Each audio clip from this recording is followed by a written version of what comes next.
favorite moment in this entire... Maybe I should complicate this before I start speaking here. Welcome to Comics League Movie Night, where we will be discussing Justice League, Throne of Atlantis. First off, I got my boy JJheat.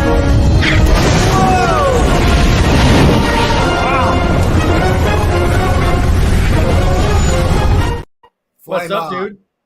Yeah. What's up, dude? How you doing? I'm doing all right. How you doing?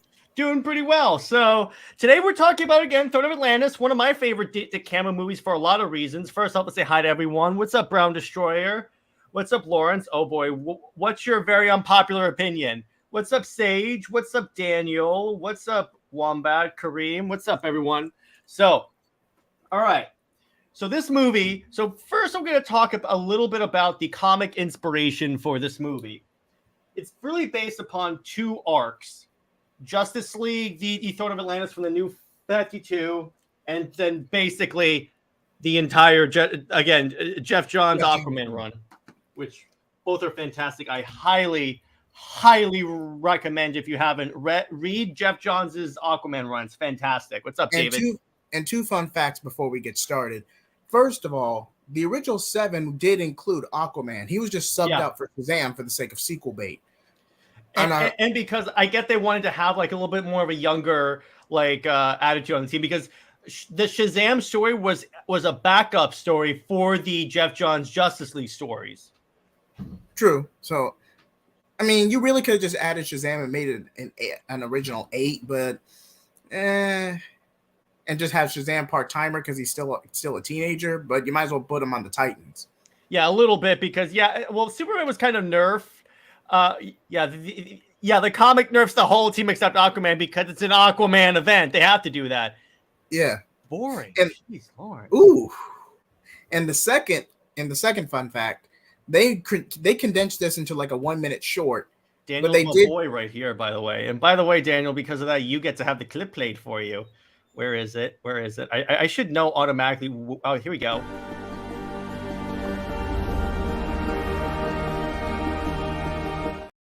There you go. Now, what was I saying? Oh, yes. Basically, there was a 1-minute short where Nightwing and Robin are finishing Batman's case on Scarecrow. And there's a little Easter egg to set up the next film, but we'll get there when we get there. Yeah. What's interesting, this was set up in a post-credit scene for Justice League War, because in the post-credit scene, you see Orm riding on a tidal wave toward the surface world, carrying the corpse of his dead father. Yeah. So, and you may be wondering, dead father. Well, it's established in the War universe that that Aquaman's father was Orm's father was killed when Darkseid invaded in Justice League War. So that's what they're referring to. And so this is one of those movies where the villain may kind of be right to a certain degree, because he's like, yeah, they poison our sea, they trespass in our waters and everything. So Orm has a point. It's the same thing with the Magneto thing. He has a point, but he's expressing that point horribly. And taking it to the utmost extreme. And I also want to shout out Manta in this movie, because remember, this is actually comic book accurate to a degree, regardless of the New 52, because Manta has, for lack of a better term, hate with Arthur for the death of his father. Because what happened to Manta's father, there was an oceanic incursion with the military. They got too close to Atlantis waters. Atlantean soldiers retaliated, and his father was killed in the siege. So Manta is kind of like Aquaman's Batman in a way, but villainous. Mm-hmm. To a certain degree. And Manta does play a role in this film, but I'm getting ahead of myself. He's more of like a from the shadows. So, and another thing that this was the second arc of Justice League that I ever read. The first one, the third one. The first one I read was Trinity War. That was my first DC comic. My second one was Origin, and then it was this one, because I was just getting all the ones that was like Superman and Wonder Woman, because that's what got me remotely interested in the New 52. So, I've had this trade for like a really long time. But so anyway, the reason why they nerfed everyone else, because it's an Aquaman book and movie, and they kind of have to because he's the main character. This is all intended to put him on the throne. At least in the movie, it's intent. But also, Superman acts like a really like a big badass in this movie. Like when he shows up and you meet the trench, and he Clark basically does this. Hang on, he does this.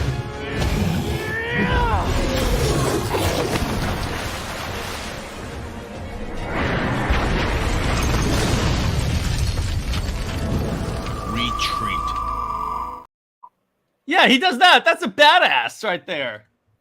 Not to mention, Kryptonians are not weakened to, but vulnerable to magic in most iterations. Yeah. Also, we had a pretty dope depiction of Mira, because remember this? Relinquish him to us, Mira. Or what? Or we'll take him over your smoldering corpse. You are welcome to try. Yep, there you go. Better than Amber Turd, at least. Better than Amber Turd, yeah, exactly. I really like the Mera in this movie a lot. Wamba says Manta was a mercenary in the movie, but later he comes back in Aquaman and the others to get revenge on him, while also going after members of the others team. Yeah, that was all in Jeff Johns' run of Aquaman. Yes, but in the movie, since you've already established that, in the movie, he's kind of like the devil on Orm's shoulder, because Aquaman 2017 also used this story as a basis, for lack of a better term. It's literally structured the same, but make it a long story short, Orm had virtually nothing to do with the fact that Atlanta had a hybrid child before her arrangement to his father, the prince, soon to be king, from one of the seven seas. That was a political arrangement. Atlanta just happened to be on Earth. Fall in love with Arthur's father. They had Arthur. That was a completely separate thing. Orm came into the picture completely after the fact as part of her responsibility. Did Atlanta treat Orm with admonitous contempt? To an extent, but an easy fix would just bring Arthur to Atlantis when he was old enough. That would have been an easy fix. Have the two boys be brothers and bond together. And Tevye, why does that make no sense? He says, I really don't like Manta being a lackey in the movie. He's not really a lackey. He wasn't a lackey. What he really was the lackey. Orm was his own lackey. He was basically pushing Orm the entire time. Manta was definitely not a lackey. I've never seen this movie, but I've read a lot of comics. It's pretty much Throne of Atlantis, except the Justice League lineup is different. And in this, as opposed to the actual storyline, Batman doesn't all of a sudden sound the signal alarm and like Black Canary, Hawkman, and a bunch of other leaguers show up. You don't get the Justice League of America and the DCAMU, not at all. It's unfortunate because that would have been a fantastic arc. And also, I think Manta was the inspiration for the character Devil Ray in Justice League Unlimited. Probably. To an extent. Yeah, I would imagine so. And what's interesting, I am not a big fan of Aquaman. That's fair. Not many people are. I missed a bit more Black Manta's performance and background in this movie. Overall, he was correct in his character. Yeah. Oh, characterization was solid. Also, why was Black Manta in Atlantis with Ocean Master? Because he was manipulating Orm. Yeah, he was there to because he wanted Aquaman dead. He wanted the Atlanteans dead in period. So he figured the best way to do that is to pretend to be an ally and push them toward war with the surface world. That way, one of them is going to get wiped out. And with Manta, and as I was trying to say earlier, Manta is like Bruce to an extent because he wants to avenge his fallen father who was killed by the Atlanteans. But in the context of the DCAMU, you could make the argument that Orm's father found out about Arthur's father and Atlantis affair, wanted to assassinate, and because they say in the movie Arthur's father was a Marine, so during an oceanic incursion, Orm's father wanted revenge on him, tracked down their submarine, tried to kill him. Then Manta's father ended up one of the casualties, and of course, this whole thing is just a cycle of revenge. Manta's grown out of his initial revenge and just wants to watch the world burn or flood in this case. Some men just want to watch the world burn. Do you have that clip? No, I need it. I'm gonna get it. But yeah, I didn't care about Aquaman until I read the new 52, and he's so cool. I didn't care about Aquaman until I saw Justice League. Either version. Yeah, Super Friends pretty much made Aquaman the butt of the joke. Say what you want about JL 2017. I know I'm queuing up the clip, but that was actually, it became a meme where they're like 2017, the year Aquaman jokes die. Why did you say that name? There you go. I feel like Manta would be Steel's villain, but he's more water. So, because he's in a suit? I don't know. But didn't Ocean Master and the DCAMU want revenge because the king was killed by... It was both. It was both. It was both. It was both. He really didn't like a man's world. Man's world. Not on Wonder Woman mode. But he didn't like the surface world either. Jason Momoa made fans of the character, but before Aquaman didn't have a large fan base until after Momoa. Yeah, exactly. Thank you, Zack Snyder. I still say Jeff Johns and the New 52 established that precedent. Oh, yeah. It laid the foundation, but mainstream, because let me put it this way. You wouldn't have like the long hair tattooed Aquaman if it weren't for Jason Momoa. I would argue Jason Momoa would have made it better in Namor, but that's a separate conversation. Yeah, Aquaman is actually pretty good in post-crisis. That's true, too. I'll give you that one. Solid. What's up, Otis? So moving on also, I want to talk a little bit more about the themes of this movie, because this movie has also a kind of nature versus nurture thing, because you see Arthur, he's more inclined to be a hero in this movie because of his upbringing with his father, whereas Orm, constantly being like neglected and to a certain degree blamed by his mother, and spoiled. Yeah, he grows like resentful of the surface world because he sees like the obvious love that his mother has for Arthur. So it's a sort of a bit of a jealousy. To an extent, but I feel like it's more so contempt, because some parents, whatever be the circumstances that led to that child's conceivement, and Batman and Robin does it, and the Bad Blood trilogy does this especially. Even if what led to that child's conceivement was less than ideal circumstances, you are still responsible to be an example for that child, at least morally. Yes, exactly. And again, see, I definitely agree with you on that one. And it also has the idea of like belonging. And this gets into like Arthur, because he goes this whole arc where he doesn't know if he belongs anywhere. Thank you, Ian.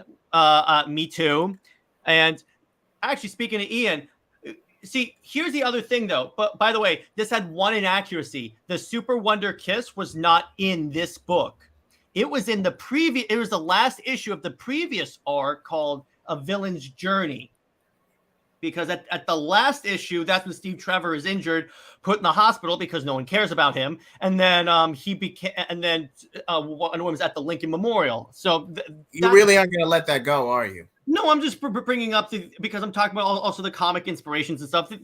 This is where it deviates a little bit, but I'm fine with it because they skipped an arc. In other words, they went from War to Atlantis, so they went from 1 to 3. But I'm like, okay, that flowed well anyway. But. Yeah. But with the belonging thing, because when you look at Superman and Wonder Woman, and this is why it works so well, because both of them have a trouble like belonging places or like fitting in places. Because Clark is an alien, and he's like the god of the DC, essentially the god of the DC universe. He's the one that everyone looks up to. Then you have Wonder Woman, who's the same thing but for girls, and she's a warrior, and she's not used to having like actual relationships with people. Demigoddess, particularly in this continuity. So those two like themes, so that's why the two work well, and that's why they put them together in the New 52. Because to quote Jim Lee, he was like, okay, so when we're redoing Superman, we do away with the marriage to Lois. Best decision they ever made to Superman. So, hot take. Who's the next logical choice for to be with Superman? Wonder Woman. Lana Lang doesn't do that much. She's there until he leaves Smallville, and that's it. Yes, but he was Clark's first choice for the longest time. And then he left and met Wonder Woman. So Aquaman has trouble belonging as well. Yeah, exactly. And that's what very thoughtful about the run. Yeah, in the Jeff Johns one, and in the movie, it's present there. In the movie, he's not really like king. Yeah, and in the run, he doesn't really fit in a lot of places because everyone sees him as that jokey character that talks to fish, and he has to deal with that, and actually has to like earn people's respect because Aquaman didn't have a lot of respect back then. And he says, plus Superman discovers new powers in front of the Greek god Apollo. Yeah, and he kicks up. My favorite scene in the Superman Wonder Woman series is when Apollo shoots him with sunlight, and Superman goes, you really don't know that much about me, do you? And he just punches him through a volcano. I'm pretty sure though that, or at least the Superman Wonder Woman books themselves, pretty much lay the foundation for Justice League of America and the New 52. So if they use that material specifically, they would have to do JLA. Yeah, and for those that don't know, so what happened is that Superman and Wonder Woman's relationship became public knowledge, and then Amanda Waller, and then the idea of like two metas being together posed a threat. So what, Injustice, yeah. So what Amanda Waller did is she formed a new team called the Justice League of America, which was designed to counter the Justice League should they ever turn evil, and has like Martian Manhunter, Stargirl, Catwoman, Hawkman, Green Lantern, Simon Baz. For some reason, you had Steve Trevor. And by the way, I hate the true storyline. Me too. But you know what that was for? So the book was selling very well, Superman Wonder Woman. Because it was like above 100,000 copies. Okay, then JJheat. How often nowadays do Superman comics break 100,000? You'd be lucky to get to past the 80,000 range with these. Exactly. But DC, so Tomasi got on the book and just intentionally tanked it. He did the true thing that all of a sudden threw in all this drama that wasn't there to begin with, and I'm like, but editorial's still in play. You can't blame everything on Tomasi. Yes, he showed he's a better and more capable writer, but editorial wanted to cater to the fans and bring classic or post-crisis Superman back. To the fans. But when you look at the overall fan base was very supportive of Superman Wonder Woman. Yeah, except your Justice League of America book from the New 52 also failed. It didn't fail. It actually reached 80,000. The book, the sales on JLA. Yeah, it didn't fail. It didn't. The only reason why it didn't go on for like so long is because it told its story. That's it. That's what the story was. It didn't get renewed for another arc. That's literally what happened. Mm-hmm. Hold on. Was that a bot? Yeah, that was a bot. But yeah, essentially that's what. That's the reason why it didn't move on, because it was supposed to tell just one story.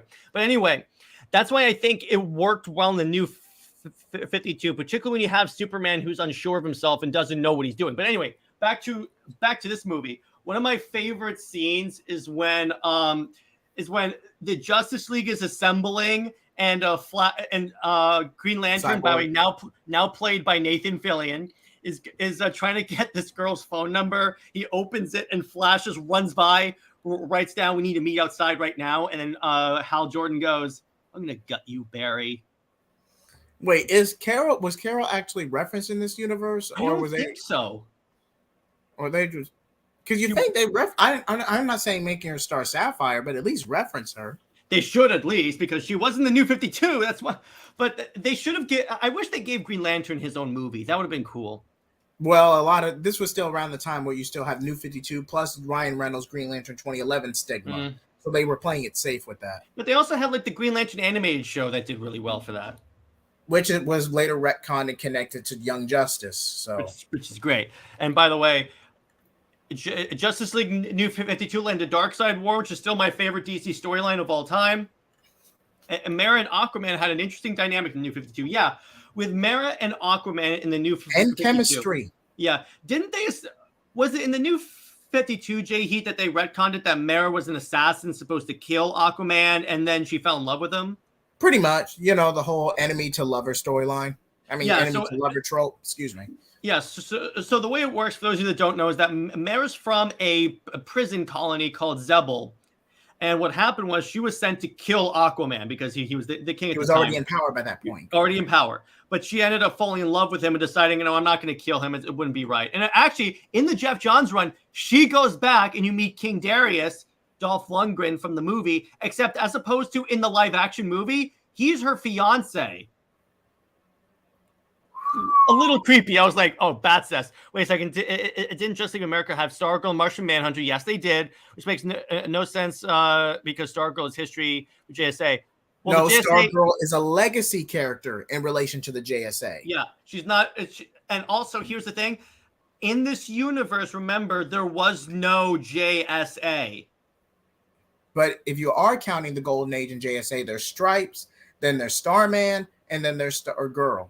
Yeah, she's a legacy character. The third thing, she's not like on the classic World War II JSA. I need to read more Jeff Johns comics. Yes, you do. Yes, you They are do. fantastic.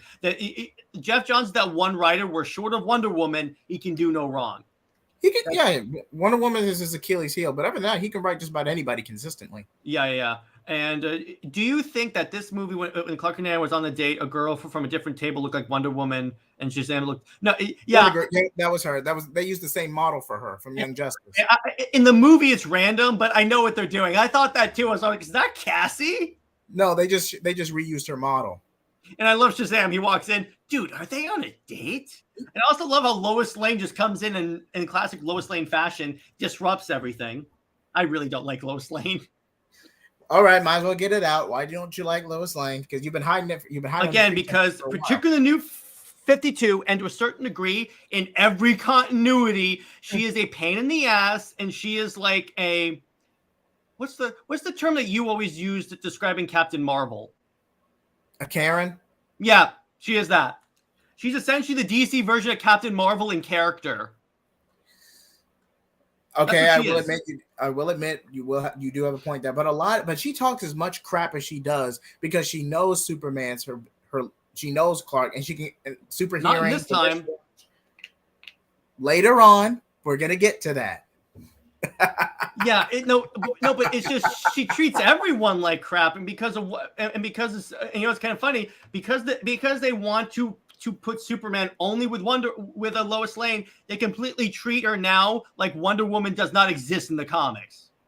I mean, it means that she's always the weakest of the Trinity in sales. You'll be lucky. No, but what I mean is that she doesn't even show up in the Superman book because they're very close friends. They interact more than you would know if you were just reading like Superman. It's treated like they don't even know each other anymore just to hold up Lois Lane. When you can easily have it like, okay, yes, when I first came to Earth, Diana and I had a bit of a fling. We broke it off. We moved on, and just still be close friends. Just move on from it. Thank you, Brown. Now, if Diana had Clark's kid and this was some baby mama drama akin to Bruce and Talia, this will be a completely different situation. Mm-hmm. Yeah, it's really annoying. And by the way, so I have to. I'm just gonna do this real quick, because someone else just entered the chat. Who could that be? I am Phoenix! Phoenix!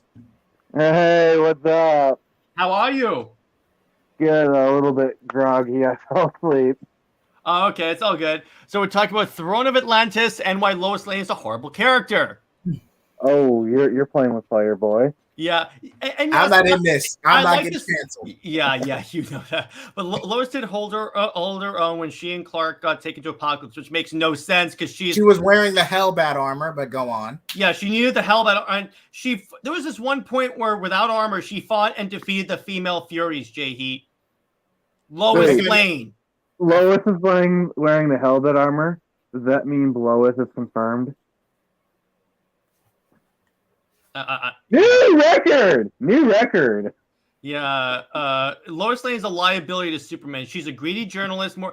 Here's the thing: Heroes in Crisis. Yes, this ruined Lois Lane's reputation too, because guess what? So basically the idea of Heroes in Crisis is that the heroes go there and tell their deepest, darkest secrets to a computer screen. It doesn't record it, but it does because it's Batman. And someone leaks it and gives it to Lois Lane. So Lois Lane publishes that stuff without even thinking about it. When Clark says, I don't know why Nick laughed. When Clark says, this is damaging, do not do this. She's like, no, but it's a story. And I'm like, what the hell are you doing? This could potentially a lot of that was just Bendis, but no, it was Tom King. But still, it doesn't matter. It's still canon, so I can use that. And it just shows she will betray anyone she has to for a story, including her husband, and that is a horrible character. See you, dude. Yeah, Heroes in Crisis was a bad idea. I agree with you, but I'm just saying, hey, I'm using established canon, even modern canon, to show why I loathe Lois Lane. And all I'm going to say is this about Heroes in Crisis. Go ahead, play the clip. Yeah, I might as well.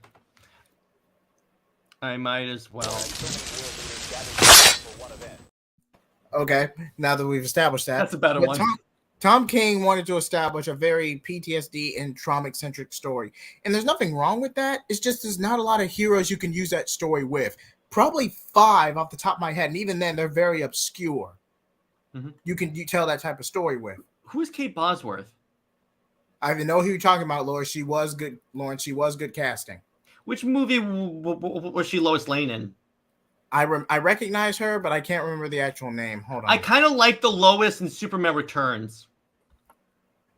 Kate Bosworth. Yeah. I think that they're talking about Superman Returns, the Brandon Routh film. Oh yeah, I think I was about to say I liked her. I like kind of Heroes in Crisis messed up a lot of heroes and anti-heroes. Yes, it did. Okay, let's do a tangent. What's our favorite and least favorite Lois Lanes? Favorite is Amy Adams. Least favorite is probably comics. If you would have said Erica Duras as your least favorite Lois Lane, oh, you mean Smallville? No, Smallville's actually my favorite Lois Lane. Smallville's tied with Snyder versus Lois Lane for my favorite. She was a good character. I can now cancel that ticket to Florida then because I was gonna find you and I was gonna kill you. All right, for me, it's a 3-way tie between Lois from Superman the Animated Series, Smallville, and the comics, because that's pretty much the most solid representation of Lois Lane you're gonna get, always from the source material. Where's this boot button from here? I can't go like that. Now the worst version, I gotta say, Battle of the Super Sons, because there she was just obnoxious. Oh yes, you know what PK did? It was so good, and I greenlit it. He put in a clip of me in my Lois Lane video saying, "Don't make yourself sound smarter than you actually are. It's just making you look worse." Just as Jared from Comics League, who already doesn't like you, and he played like 30 seconds of my video, and I was like, "Yes, this is so good. I'll send you the video. Right, it's so good." All right, where's my copyright strike button? No, but it was so good. It's love Terry Hatcher. I haven't seen that show yet. I want because I want to see Dean King as Superman. But the only Lois I actually like was from All Star. Yeah, All Star was actually really cool. Heck, my favorite Lois Lane's from Superman Rebirth. We know why your favorite is that, but we got that. Yeah, Tabby. Yeah, okay. I like the one in Superman and Lois pretty well. I mean. Yeah, I like her more. For some reason, I like the movie and TV versions more than the comics version. My favorite has to be Erica Duras from Smallville, obviously. Of course. Yep. And then my least favorite is probably Amy Adams from BVS.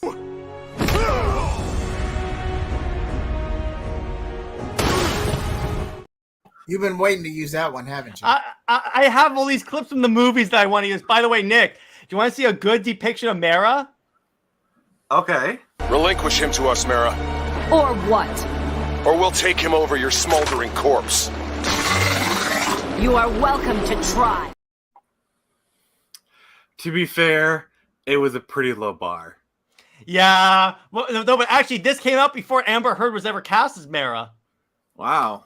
Now, compare what we could have had. Amber Heard as Captain Marvel. Oh, yes. New 52 again is what sealed Lois Lane. Bad? Was she that bad? Yes. A younger, greener Lois Lane in her career. Because I like this Lois Lane, but Okay. this one, I was happy when she disintegrated.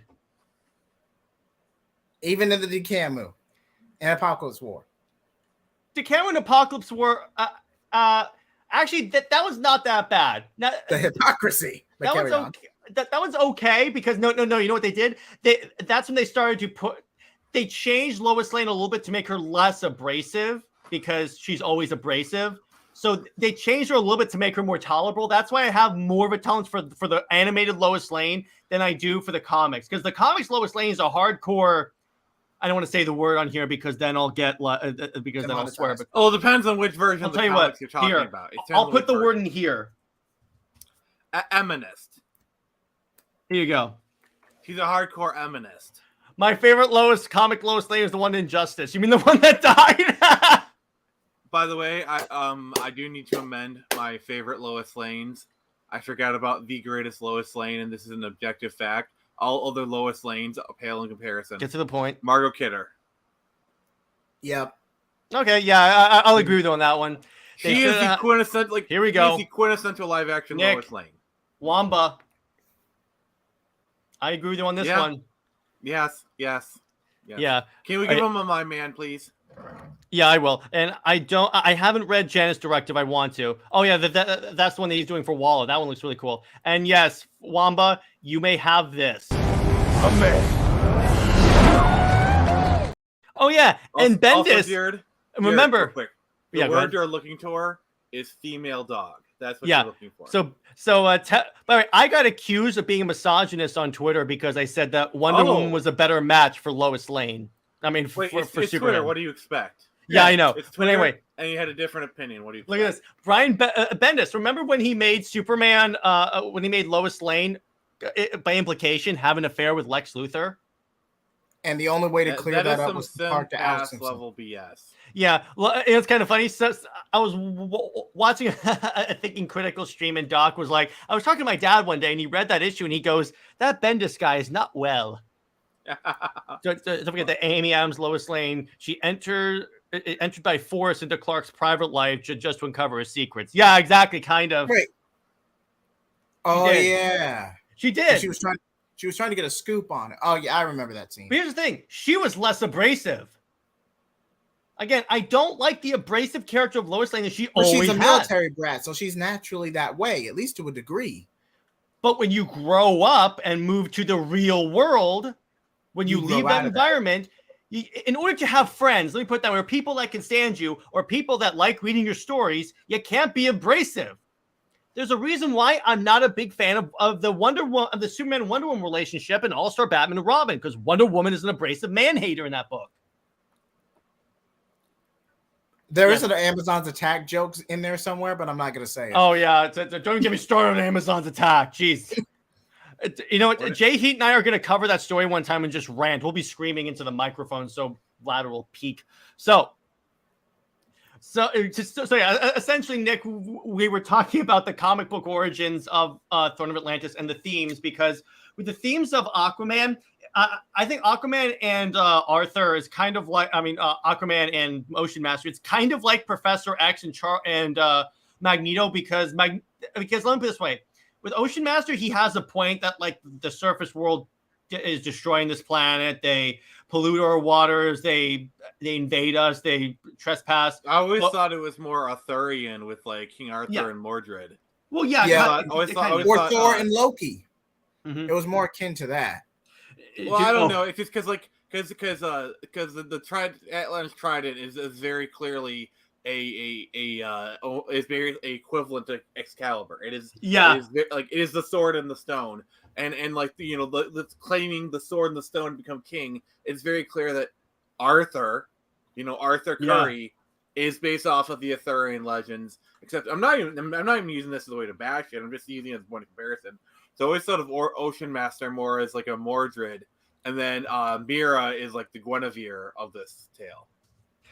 Except no Lancelot, but that's a separate comment. I love this. Do you remember how Catwoman uses Lois Lane as bait to stop Superman from killing Batman and Hush? Yeah, he just throws her off, because what Batman tells her is go grab someone from the Daily Planet and throw them off the roof. She grabs Lois Lane.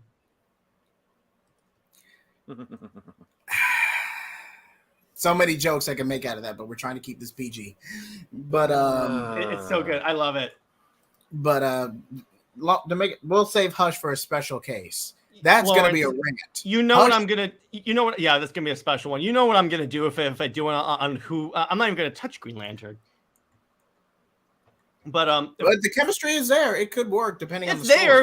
It'd be interesting. And by the way, yes, 100% that book was. We don't talk about that. We don't talk about that book. So, but to get back on Throne of Atlantis, I feel like Queen Atlanta, Arthur's mom, treated Orm with the utmost contempt, almost contrivantly so.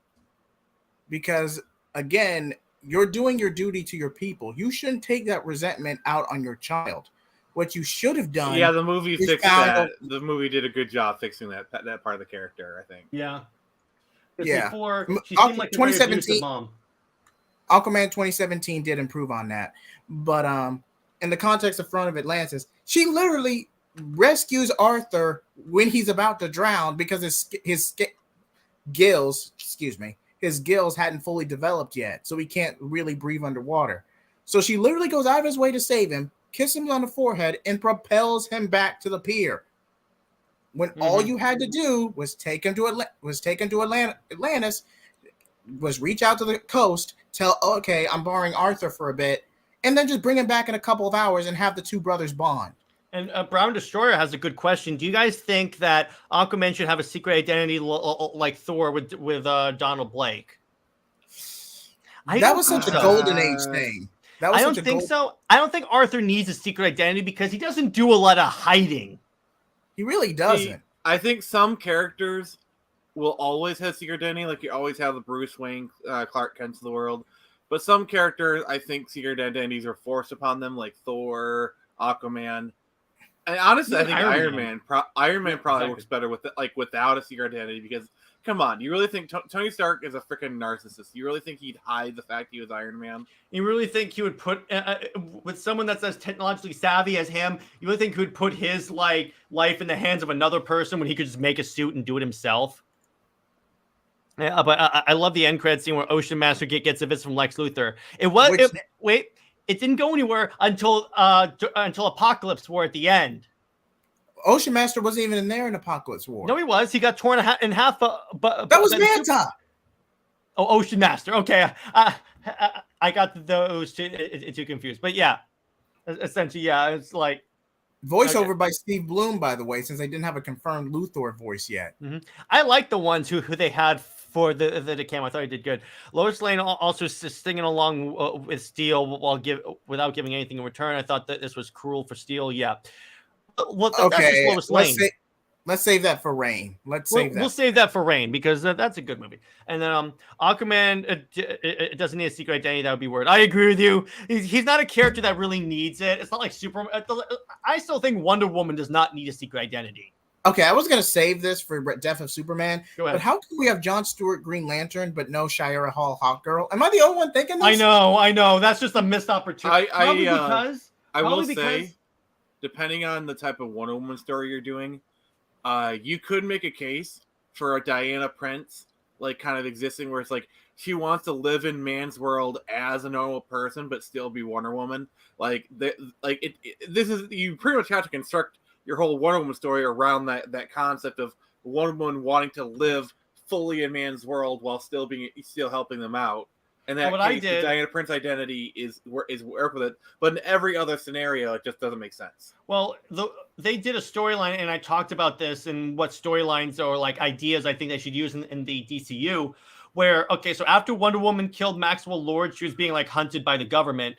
And she basically adopted a secret identity there that way to hide. And I think that was like the best. That was a good way. Even though Maxwell Lord was a telepath who was able to psychically overpower.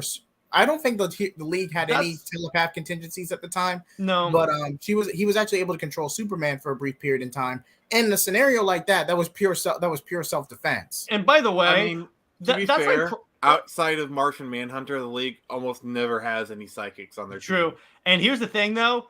That storyline makes no sense because, so he's mind controlling Superman. Wonder Woman, he's under the lasso and says, you're going to have to kill me. Wonder Woman does so. And Batman's not okay with that. The dude that has a contingency plan in case this exact situation happens. I'm like, what the? And wait a second. Superman and Batman. All right, that's crossing the line. Roll the clip. That's not crossing the line. No, let him finish. It's bad writing. It's crossing the line. No, it's not. But anyway, what I was saying was because Superman and Batman, you're best friends with Wonder Woman. You should trust her a little bit. That I think that if she had to take a life, I'm pretty sure she had a really good reason to do so. I'm pretty sure that if Wonder Woman just told her he was mind controlling Superman and he was under the lasso, but tensions were high from Identity Crisis, and Zatanna pretty much wiped Batman's mom. In Identity Crisis. I have to reference this. Elongated Man's wife was assaulted and killed. There was this big murder mystery, and then they wanted revenge on Dr. Light, and this was probably synergy with Teen Titans 03, to where they essentially mind probe him and turn him into a bumbling buffoon so he can't be a threat anymore. Batman catches them in the act, and then Zatanna wipes Bruce's memory from ever witnessing the event. So you think... I don't know, man. That's a bit of a stretch. No, but here's the thing, though. Get you it? wipe Batman's mind. Man. Stretch. Yeah. We get it, Nick. You wipe Batman's mind. That's not going to go well for you. No, he's going to eventually figure out what happened, and he's going to be pissed. Even Flash is like, you don't do that to Batman. Which I love. His mind's been wiped multiple times, and he's recovered each time. Yeah, but the point is, I get that, but even Batman should be like, okay, I know tensions are high, but you're right. Particularly, he's the one who invented Bruce was being Omen. petty. No one's denying that. Bruce was being very petty, considering this is in a post-Tower of Babel world. Okay, that's okay. You have to understand those contingency plans were justified. And No, they were. But I'm just saying, based upon Batman creating those contingency plans, he should have said, "I wish you didn't kill him, but I get why you did it because he was controlling Superman." We get that scenario is the exact reason why those contingency plans were created. And yes, thank you, Tevye. That made no sense. But anyway, it does, because a lot of that was stage setting for Infinite Crisis, which would come out the previous year. Their folly and their infighting led to a scenario where I think it was Night Watch, Maxwell Lord comes back into play somehow, kills off Ted Kord, and then we get Infinite Crisis. Mm-hmm. So it does. So a lot of that was set up for that Crisis event. Now, this is what I want to talk about next. So back to Throne of Atlantis. What's the influence that this movie had on the later DCAMU, besides the Superman Wonder Woman thing? Because that's obvious. Aquaman being a public figure, Mara being Justice League. Yes, Mara being a figurehead while Arthur is on the League and helping relations between the surface and the seven. They could have gone into the Seven Kingdoms and an Aquaman too, but missed opportunity there. And also remember, Mara was on the Justice League as well because she was one of the people that was transformed into a dark side Fury thing. Cyborg Fury. We'll talk about it when we get to that movie, but yeah, it's pretty brutal. And I believe this is when they decided to formally solidify the Justice League. Because if you remember, in the beginning of the movie, they're like, there is no Justice League. We just did that for public relations. Now it's like, no, we should have a team in case this happens again. Yeah, because the original roster couldn't stand each other. And I feel what are you saying? We're some sort of Justice League?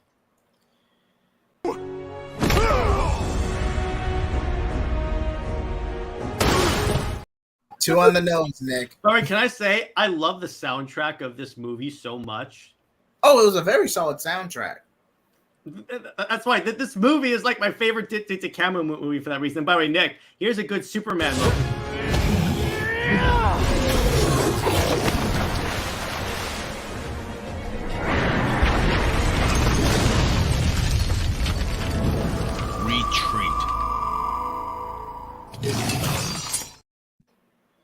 So, are you saying that the soundtrack does justice to the thing and is truly in a league of its own? Now, that's a twofer. I just got you a twofer. That's Brown Destroyers asked, do you think Martian Manhunter should have mind-wiped Lex Luthor in the New 52 after he found out the secret identity of Superman and Batman? Yes.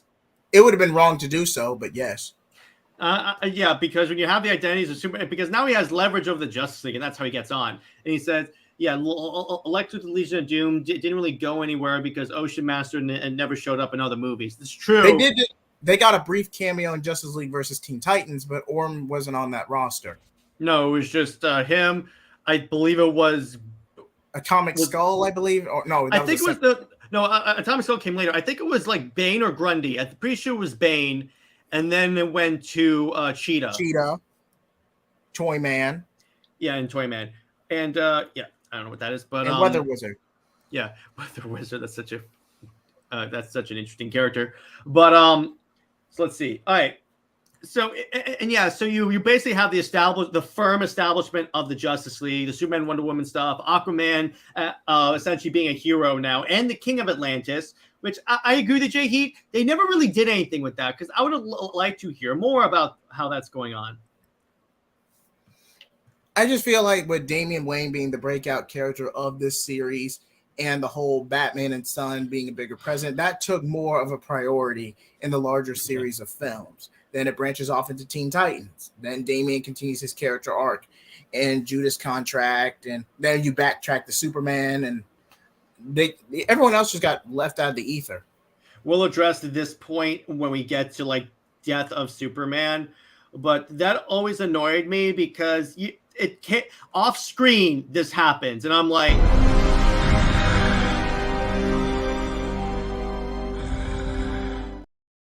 ready the Armada. They even showed it. Wait. They showed it. It was in the marketing that I found out this happened, and I'm like, what? They were trying to be as accurate to the source material as possible. They did give you a throwaway line, like saying it just didn't work out. Throwaway line. Yeah, that's stupid. But what they could have done, they could have done something original, had an original take on the Death of Superman, except it's Superman and Wonder Woman. Because that's never been done before, as far as I know. You really think studio heads for an animated movie would have actually had the balls to do that? They did the Death of Superman. Why not?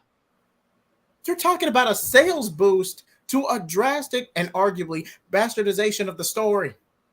Because Superman was not a bastardization. The Justice League was actually stronger. No, I understand that. And if anything, it's just the fan purists. You can't appease everyone, but that definitely would have been a backlash waiting to happen. Oh, I'm sure. But here's the thing. Because here's the thing. The Death of Superman didn't happen in the new 52. So that's the other thing. I'm like, why are you doing this storyline? At that point, they were starting to like abandon that whole idea. You could have done Superman Doomed, which I thought was actually pretty cool, where they turned Clark into Doomsday. And then he gets the Doomsday virus and then kryptonite poisoning, and then we get classic Superman. No, I'm saying don't do that part because no one liked that part. And we got Death of Superman before called Superman Doom. No, that wasn't the Death of Superman because Superman didn't die. No, he dies later on as a consequence from that, but I see your point, Tevye. No, it wasn't because of that. It was because of his fight with Hell, that was his name, his exposure to the dark side of fire pits, and the kryptonite poisoning from jumping in that kryptonite room. It wasn't the Doomsday virus. Everyone thought he died because he got caught in the black hole, and it took a while for him to get back to Earth, but that's it. When he comes back, he has his nice beard. I just feel like the DCAMU had potential if they just they've later started doing this when they started adapting classic material like Death of Superman and Judas Contract. But this was definitely around the time they started toning down Damian a bit. Because yes, he's your breakout character, but you're starting to use him in the Bat family too much. Oh, I'm gonna have a rant when we do Judas Contract because like I can't wait. They like the whole Deathstroke thing, like. Because here's the thing.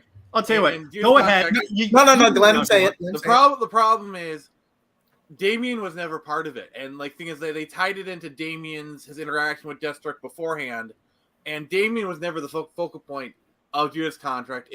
Judas Contract was the Nightwing story, and fun fact: Judas Contract was actually the first appearance of Nightwing. That's when Nightwing actually first premiered as Nightwing.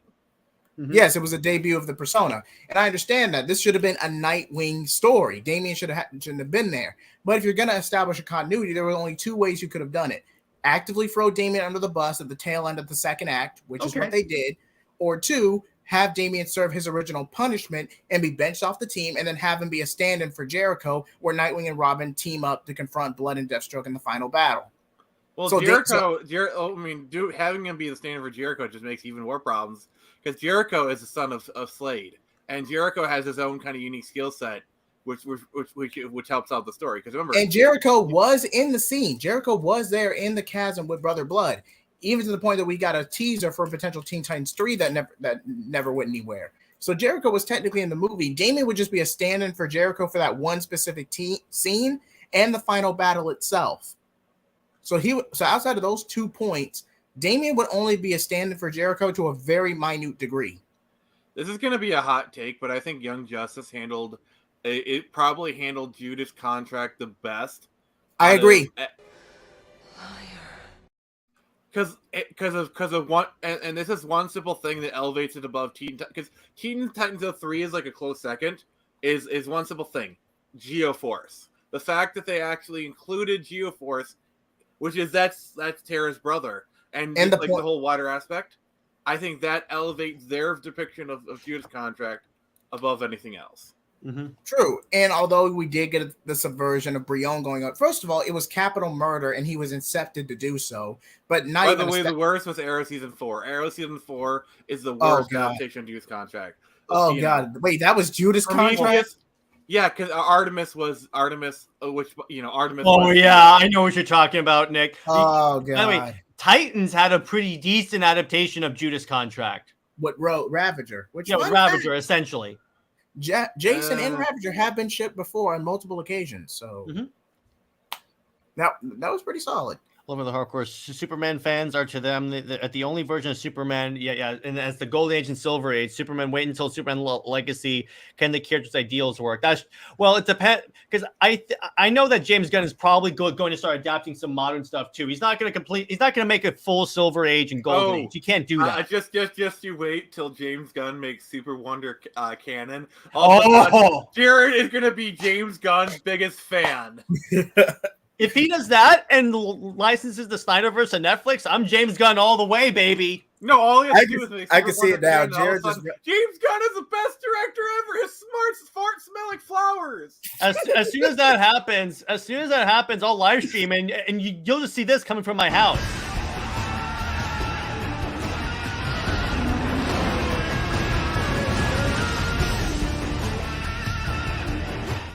And in this scenario, the ships are all the Wonder Bat and Clois shippers.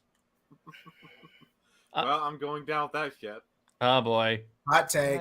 That's a hot take right there. I feel like he's just trolling us at this point. Yeah, I always get confused because Teen Titans origin story was shown later after they did the cameo here. Yeah, kind of. Okay, technically that was a Secret Origins episode. And as for Judas Contract, yes, it was the debut of Robin becoming Nightwing and fully completing his arc of getting out of Batman. In the comics. In the comics. I feel like we need to kind of put that out there just so people don't get confused. Yeah, exactly. Yeah. But I just feel like you can't really follow up the original. You have the continuity problem because you're trying to tie, Slade attacked Narda Prabhat, killed my grandfather, and, Damian's revenge. I just feel like it all boiled down to, at least in universe, Nightwing just didn't trust Damian to put the mission over his vendetta. Nightwing just didn't trust him. But in that scenario, just send Damian back to Gotham as a precaution. Period. Because he was only there as a punishment anyway. If you're that hell-bent of keeping Damian out of the loop, rather than put the team at risk and screw the kid over, just send him back to Gotham. You would have had a warranted excuse right there. Yeah, has a question. Speaking of the DCAMU, how did the Suicide Squad movie connect to anything? Well, it connects to how Waller's dead in the last tie-in comic, and you have like Harley Quinn. That's the introduction of Harley Quinn in the DCAMU, I think. Okay, also, I'm gonna say this: Yahtzee. Yeah, that's good. I like that. Thank you. No. I wanted to trigger you guys. Yeah, and it's also Vandal Savage is in this movie, so that's why. Man, and of course, Reverse Flash. That must mean this movie is quite savage. And also, this is what canonizes Flashpoint to the DCAMU, because this is the Reverse Flash where he has the hole in the head. And by the way, he's not trolling us, guys. Oh. Okay, you're allowed to like what you like. Surely, Tevye, you can't be serious. No, that's not Tevye. That's Lawrence. Surely, Lawrence, you can't be serious. I am serious, and don't call me Shirley. Thank you. I was hoping someone would pick up on that. And remember, guys. Okay, they're talking about fictional characters. I had to use the it's so great that Batman is saying that. I love it. Yeah, I know, that's so good. That's why I definitely had to get, because it's Affleck. And I just feel like they were trying to combine the original source material and Teen Titans 03 in one, and it just failed miserably. Yeah, in the movie, I don't mind the Teen Titans in the DCAMU. I think it actually worked out really well. Like Starfire being the leader was fine. The lineup was really good. This might be a hot take. I actually like Damian with Raven. I think the way they depicted it in DCAMU actually works really well. Here's a question. Okay. All right, I'm gonna get some heat for this. In the comics, he was definitely a pedophile because in the comics it was explicitly implied where Tara was like 14, and it was explicitly implied in the comics that he was having sex with Slade. Didn't they later retcon it to she was like right at 18 a couple years later, like a few decades later? Didn't they retcon it to where she was like I don't know, but like in the original run, it was explicitly implied they're sleeping each other, and she was that I got. I just feel like I thought they would later retcon Tara's age. I mean, if that happens, because they can correct me on that. But here's why, Tevia. They never expanded the Aquaman like universe. That's why. Oh, wait. Here's why. Because they never like expanded anything from Aquaman. If they did more Aquaman content, we probably would have gotten Aqualad. But I just feel like since I'm just gonna go ahead and say this now, that way I'm not ranting about it when we get the Judas contract. Damian shouldn't have been in that roster, and the only reason he was there was literally to set up an epilogue scene where Raven gives him Titus as an apology present. That was a platonic gesture and an open, because think about it. You're the empath. You understand people's emotions. You can read and interpret people's emotions on a mere psychic level. So I don't know. There was a lot of like shipping signs, especially in Justice League versus Teen Titans. There is a lot of like kind of sparks flying, like the way that he just like waited, the way that he like literally faced down literally the devil, and like and all that kind of stuff. I don't know. The actors had chemistry. I'm not refuting that. The actors did have chemistry. I'm just saying it's a hard argument. I'm just saying the groundwork was there. And by the way, they weren't like the evidence was there. That's as you guys know, I have connections at Warner Brothers, and we have live footage of Damian Wayne applying that Bruce Wayne charm. 60% of the time, it works every time. That's not far off. That's not how math works. I know. I will buy all the DCU products if he makes a Nightwing movie with Wally West. Yes. Tara had a thing for older men because in the older comics, when she was talking to Slade, she was smoking. Okay. He was in the movie. He was an envoy for the Titans, not actively part of the team. He was part of the team when they went to hell. See, that's the problem with modern day depiction of Cyborg when you put him on the League, is he's kind of a little bit too big time for Teen Titans. Like maybe as like Jared said, the envoy, but anything beyond that, he can't be like an active member of the team. He can just be like the liaison kind of person, because he's a leaguer. He is a full-time leaguer, and like the Titans are little leagues. They're the minor leagues, basically. Sidekicks coming into their own. The little leagues. You have the parents for each of the families going, go, dude. Except for that DCU lineup, we all are. The best way I can describe Damian and all that in Judas contract, you purposely played to the enemy's hand. You were thinking with your pants, trying to take the next step with your relationship, and you threw me under the bus as well as put the others at risk over a 36-hour period. Piss off. Man of Steel did not flop. Man of Steel did not flop because if you look at the if you look at the articles that were coming out at the time, it said DC has a big hit on his hands. It was treated BVS as a wasn't hit. A flop. Even BVS was not a flop. The only reason why it didn't reach billions because they took it out of theaters. At best, BVS was a disappointment. At best, because BVS very clearly made back its budget and then some. It was really profitable. Not by, I think it made like $800 million. It was, the executives were trying to copy Marvel. Go ahead. The executives were trying to copy Marvel. They didn't like Snyder's vision, so they sabotaged it. Yeah, we've been over this multiple times. We've talked about this. No, but I had to address that because someone because this comment is blatantly false about Man of Steel. Oh yeah, agreed. What's your best origin of Dick Grayson as Robin DC Comics? I like the best version is All-Star Batman and Robin. No. Ground Destroyer, you're trolling us. And by the way, Ground Destroyer, yes, it made $700 million. Yeah.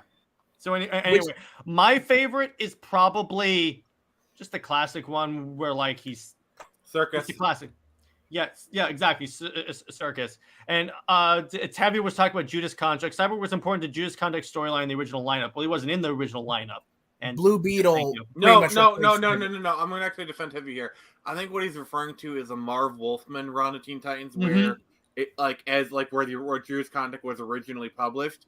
And if he's saying that as the original lineup, then yes, he's completely correct. I think that's what he's trying to say. I'm gonna okay.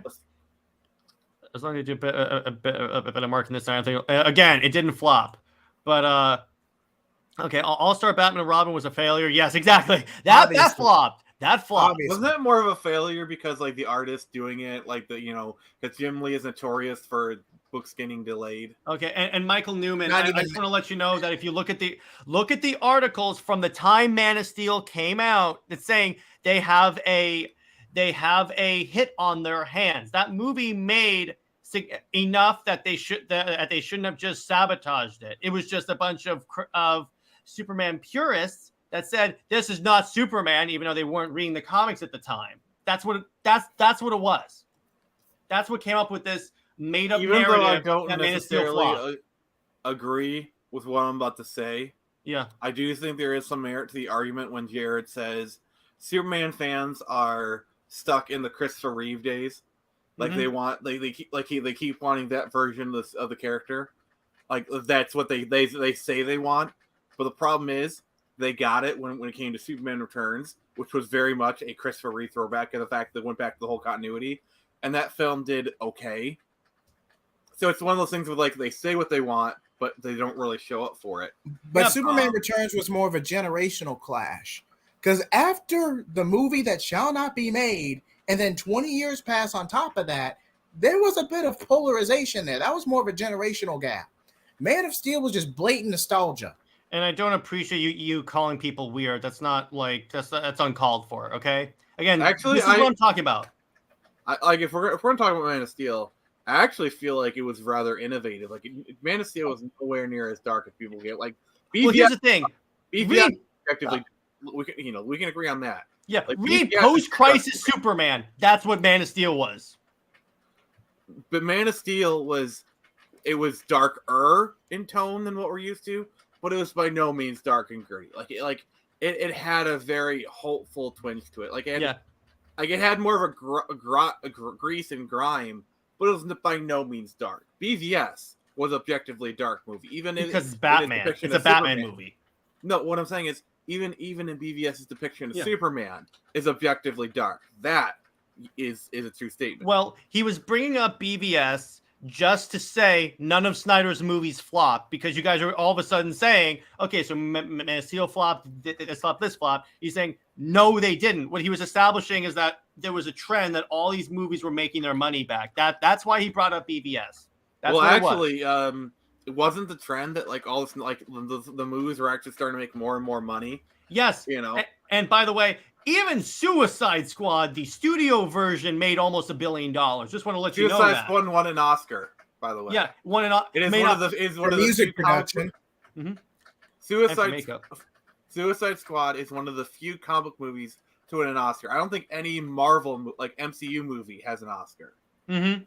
Okay, so Lawrence, we agree. Man of Steel was successful. Just tell me, name one good thing about Arrow season 4, other than you're not letting that go, are you? Why talk about Phase 1? The MCU did not flop. No, because the first few DC movies made more than the first few Marvel movies. That's what he's talking about. I'm gonna say this right now. We need to have an Arrowverse stream where we kind of break down all the Arrowverse shows and but hang on. I think that's a discussion we need to have. Man of Steel flop depends on the way you look at it. No, under no circumstances did that movie flop. Just hear him out. Pull the comment back. It and BVS can be considered slight flops if you look at it in one angle. What angle? The Ultimate Edition compared to the theatrical cut. I think that's what. No, but even the theatrical cut of BVS made bank. Man of Steel was considered a success. If you look at the discussion, like the official discussion around the movies, those movies are labeled as at worst disappointments. They never called BVS and Man of Steel flops. They never did. They always labeled them as disappointments. And what that means is the movies made their budget back. They maybe even were profitable, but they didn't make enough to be considered, being well done. No. Also, the reason why it's insecure is that for first off, people come in here off topic, so all of a sudden start bringing up Man of Steel flopped or anything like that, and I'm like, were we talking about that? Also, I just want to note, Man of Steel made more money than the Batman, and that's before adjusting for inflation. Yeah, and again, the reason why he was bringing up MCU is because guess what? when you look at what Iron Man and Thor and Captain America made, up until Avengers was their first billion, the first few DC movies made more than the MCU. Just saying.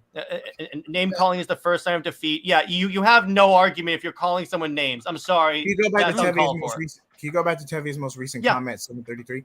And okay, a lot of that. No, here's the thing. Apocalypse War is not a Justice League Dark movie. Come on. Maybe, but for the most part, it's a Justice League in general. It's just they only call it dark because the main character is Constantine. And I will say this, a lot of that was because outside of the Bad Blood trilogy and Damian's character arc, the DCAMU didn't really have a lot of direction. It's only towards the end. Highlight Dave's comment. I think he raises a really good point. Yeah. Okay. And real quick, by the way, yeah, I've seen no evidence of that in my chat, so sorry. Christopher Reeves highlights the problem with associating any one actor too closely with a character. Audiences become too trained to believe that actor or portrayal is the character. Let me put it this way. And that's a very good point, Dave. I'm going to leave that comment up real quick. And quick aside, we're going to be running into that problem more because with Wolverine, because this is probably Hugh Jackman's last time as a character. It's going to be really hard to recast Wolverine because they're just going to compare him to Hugh Jackman. And don't get me wrong, Hugh Jackman is amazing as Wolverine, but it's the same. You're going to run into the same problem Christopher Reeve Superman is. I just want to see the suit. If I put him in the yellow suit, which I think they could. Please do that. Just do it once. You don't have to have the cowl on the whole time. I think probably what's going to happen is they're going to put him in the suit. He's going to be in the mask, but he's going to have one scene with the mask. He's going to rip the mask off, and the rest of the movie he's just going to be in the suit, but without the mask. Yeah, exactly. That's fair. That's what I think. It's fair. And yes, but by the way, yeah, I may love Henry Cavill as Superman. I'm still going to give whoever they cast as Henry Cavill an equal shot because I could because James Gunn could cast a young guy who is just as good as portraying Superman as Henry Cavill. I may like Cavill more, but I'm saying he could surprise me. Remember when we were upset that Ben Affleck was cast as Batman? Oh, I remember that. Yes, exactly. Yeah, because the thing is, Here's the thing you got to remember. BVS only really came out 3 or 4 years after Dark Knight Rises. Mm-hmm. Like it was actually a fairly quick turnaround. Mm-hmm. And by the way, the Creature Commandos, that's the one project where I'm like, why? Might as well be Sergeant Rock. Might as well be Sergeant Rock, but I'm like, why? But okay, or recasting Iron Man, Cap, Thor, or Black Widow. To be fair, they've pretty much already recasted Black Widow. They got Yelena as Black Widow. And Falcon Cap. I just like it. That's what it was. All right. Okay.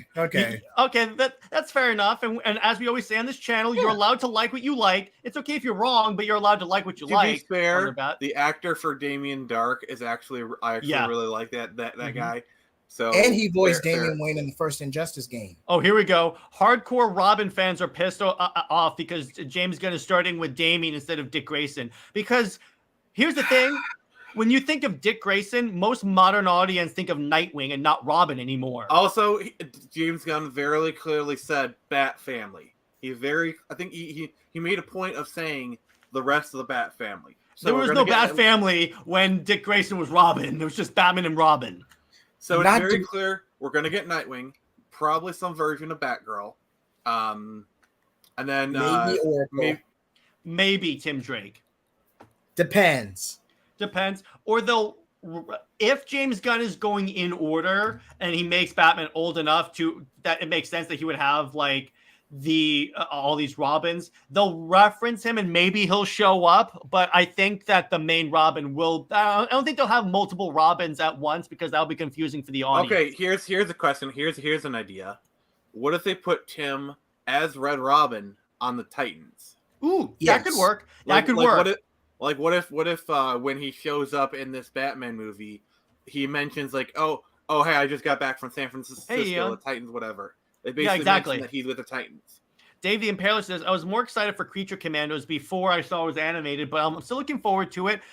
I wish they used the Frankenstein and the Agents of S.H.I.E.L.D. character designs, though. Okay, yeah, that's fine. And by the way, what I do like that James Gunn said he's going to try and have the same the actors voice their characters in animation, so to have some continuity there. And I like that. Good synergy. Excellent synergy. I'm wondering if he's going to do that for the games too. Yeah, because I mean, if he's signing all new characters, they could save that for a spinoff in Chapter 3, because I think the Batman sequel in Chapter 2 should be under the Red Hood. Yes. Imagine they do Rocksteady does another Batman game. Yeah, I can. But it uses the likeness of the new Batman of the new Batman actors. Realistically, that's what they're going to do for all the characters. I think JJheat froze, but realistically, that's what they're going to do. Can you hear me now? Yeah, I can hear you. I think James Gunn might have hinted that there would be a Nightwing movie. Yes, please. Okay, I think if we're gonna do a Nightwing movie, they've got to have him in Bloodhaven, trying to be a cop, and he's fighting Blockbuster. You got to go back to that Chuck Dixon era storytelling. Oh, yes. There you go. Have Tim Drake Robin form Young Justice. They're not going to do Young Justice because. But if you're going to do Young Justice, you might as well go the spy route, because you have the Titans that are the public team and Young Justice, which is the covert team. I think if they're going to do the young team, it's going to be Teen Titans. Because Teen Titans is more well-known. It has more storylines. It just makes more sense to do Teen Titans. I'm sorry. And Teen Titans does not have the Rocky reputation that Young Justice had. And by the way, Creature Commandos, I'm not too excited for, but it's the content we need more of from here on out. Yeah, we need more DC content. I do agree with you on that one, because we've gotten a drought even during the Snyder thing. All right, let's play devil's advocate. If you're already going to have authority, if they're going to be more than just a Superman versus the Elite stand-in and actually have them like a shady, covert government team, you could have Tim Drake and basically that version of Young Justice team up alongside them to help boost the brand. Maybe call them a different name. I really feel like if you're gonna do Outlaws, like you said, you need to build up, because I really feel like at first Tim Drake needs to be dead, because I really feel like they need to do a Under the Red Hood storyline, and then he can't really integrate himself in the Bat family, so he does his own thing, and he forms the Outlaws with Speedy or maybe another character. Wait, why would Tim Drake be dead? No, I'm talking about. I thought we were talking about Jason Todd. Okay. Because he said Outlaws, Red Hood and the Outlaws. That's what I was going off of. Yeah. I'm talking about Jason Todd, because I feel like Outlaws is kind of a natural kind of conclusion to his character, but you're that's 2 or 3 steps ahead. You need to establish him as dead, have him come back for a Red. Because I'm sorry, but a live action Red Hood and the Outlaws. I mean, not Red Hood, but Under the Red Hood would be freaking amazing. And then have him do the Outlaws. It just came to me. Red Robin gets a live action series instead of a movie, but he's part of Batman Inc. Because if you're going to use Grant Morrison's work, it all comes to a head with Batman Inc. versus Leviathan. I just put him on the Titans and have Spoiler there too. Basically have Spoiler be in the story but not be a Titan. He's not supposed to be associated. I don't know, because if you're gonna do Tim Drake, you need to do Spoiler. You might as well just make Spoiler Tim's Catwoman. And then in terms of... That's perfectly fine. I am fine with that. In terms of the Outlaws, I think that they're going to do if they do the Outlaws, they're more likely to do the Rebirth Outlaw lineup with Bizarro and Artemis than the new 52 ones. Can we do Teen Titans? Yeah, because the new 52 did Starfire. We don't talk about that. Well, what they'll probably do is just do Teen Titans and not have Titans and Teen Titans at the same time. I don't think so. Yeah, because I feel like I actually do feel like Arsenal and Red Hood actually made for really good I feel like they made really good kind of bro chemistry, but you also need a third character that's a little bit like a girl character to kind of and I think Artemis probably fits in better with that whole thing than Starfire. I agree. Dave the Impaler says I think they're going to put Martian Manhunter on the Authority because he was on the new 52 Stormwatch team, if I recall correctly, and Stormwatch is the precursor to the Authority. So the Authority would basically be the new 52's JLA. Okay. Kind of. The Authority is going to be a backdoor for Wildcat, Stormwatch, Team 7, the Iowa Organization, the Halo. I want a Wildcats movie. That'd be dope. Hey, here's the thing. What if they put Steel on the Authority? Ooh. Because Steel's daughter was on the Authority when Superman took them to Warworld. Okay, all right. And what if they make Steel's daughter Rocket? No, the daughter's not Rocket in the comics, dude. But I'm saying you make her Rocket as kind of a no, because the fans are gonna freak out. I wouldn't screw around with that stuff. But I do think putting John Henry Irons on the Authority wouldn't be a terrible idea. Yeah, making her a stand-in for Rocket. I mean, depending on how it's executed. I got perfect casting for Steel. Who?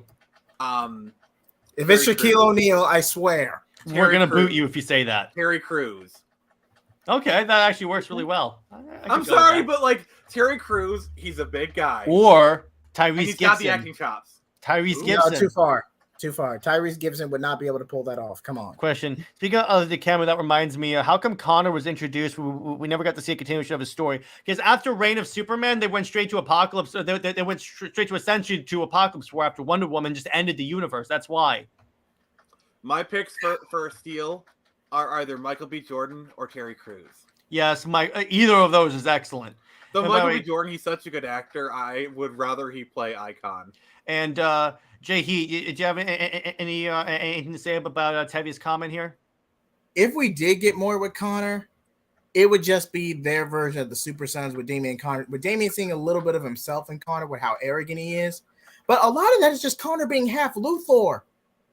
So I feel like the storylines they made for Connor and Young Justice were really good. Mm-hmm. Like his conflict between the Luthor and the stuff. Like if you notice in Titans, they actually carried over a lot of the Young Justice storylines into Titans. Like the whole conflict between him being half Luthor, half Superman. Mm-hmm. And also I really like the whole Shield arc where, you know, like the drug allegory thing. Yeah. And like the mind control. I actually thought that was like really good storylines and I'd love to see that play out in live action. Mm-hmm. Me too. I agree. I think that would work. So, on that note, how would you guys rate the Throne of Atlantis from a scale of 1 to 10? JHeat. I give it an 8. Mm-hmm. I give it a 9.5. And has nothing to do with... I didn't see the movie, so I can't rate it, so feel free to roast me. Yeah, it has nothing to do with Superman and Wonder Woman being in the movie. I'm just gonna throw that out there. Just because I genuinely enjoyed the arc in the comics. I like seeing it accurately represented. And I read Playboy for it's just because I genuinely enjoyed the comic. One thing I understand about Authority, we're going to edit that out. One thing that I don't understand about Authority, if they put them in the same universe with the Justice League, even before the Justice League, should not Authority be the first Justice League antagonist? Again, Tevia, man, 6 out of 10. Authority was essentially a government team, so it would be akin to Shield or Suicide Squad, depending. Yeah, what they might do, and JHeat, you basically address this. They might turn them essentially into the JLA of this universe, particularly since they're clearly taking inspiration from the New 52. What are we? Some type of authority? Okay, so Nick apparently has audio issues, so. Yes, 9 out of 10. Thank you, Brown Destroyer. I just feel like the whole Duel to Fates storyline was a bit redundant. And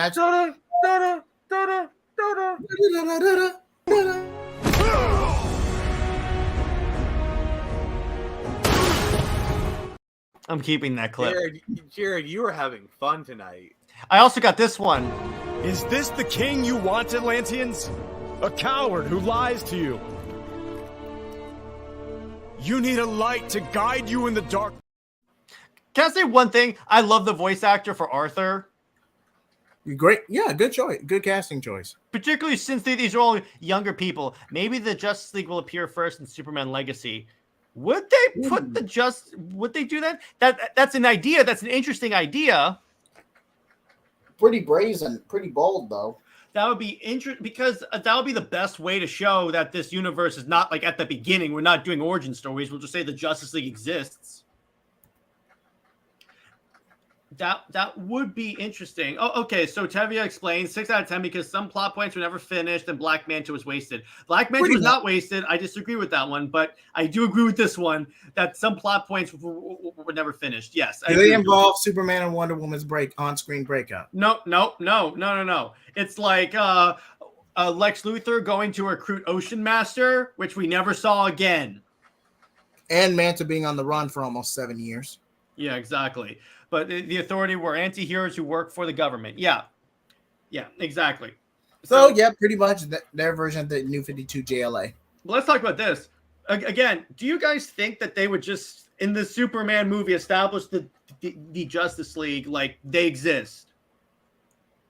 Yeah, like cameos or Easter eggs, something like that. But I don't think they're gonna blatantly have the League come to Metropolis like, "Hey, Superman, how you doing?" Maybe what it is like at one point Superman goes to the Hall of Justice, and that's how we get like the establishment that the Justice League exists and all that.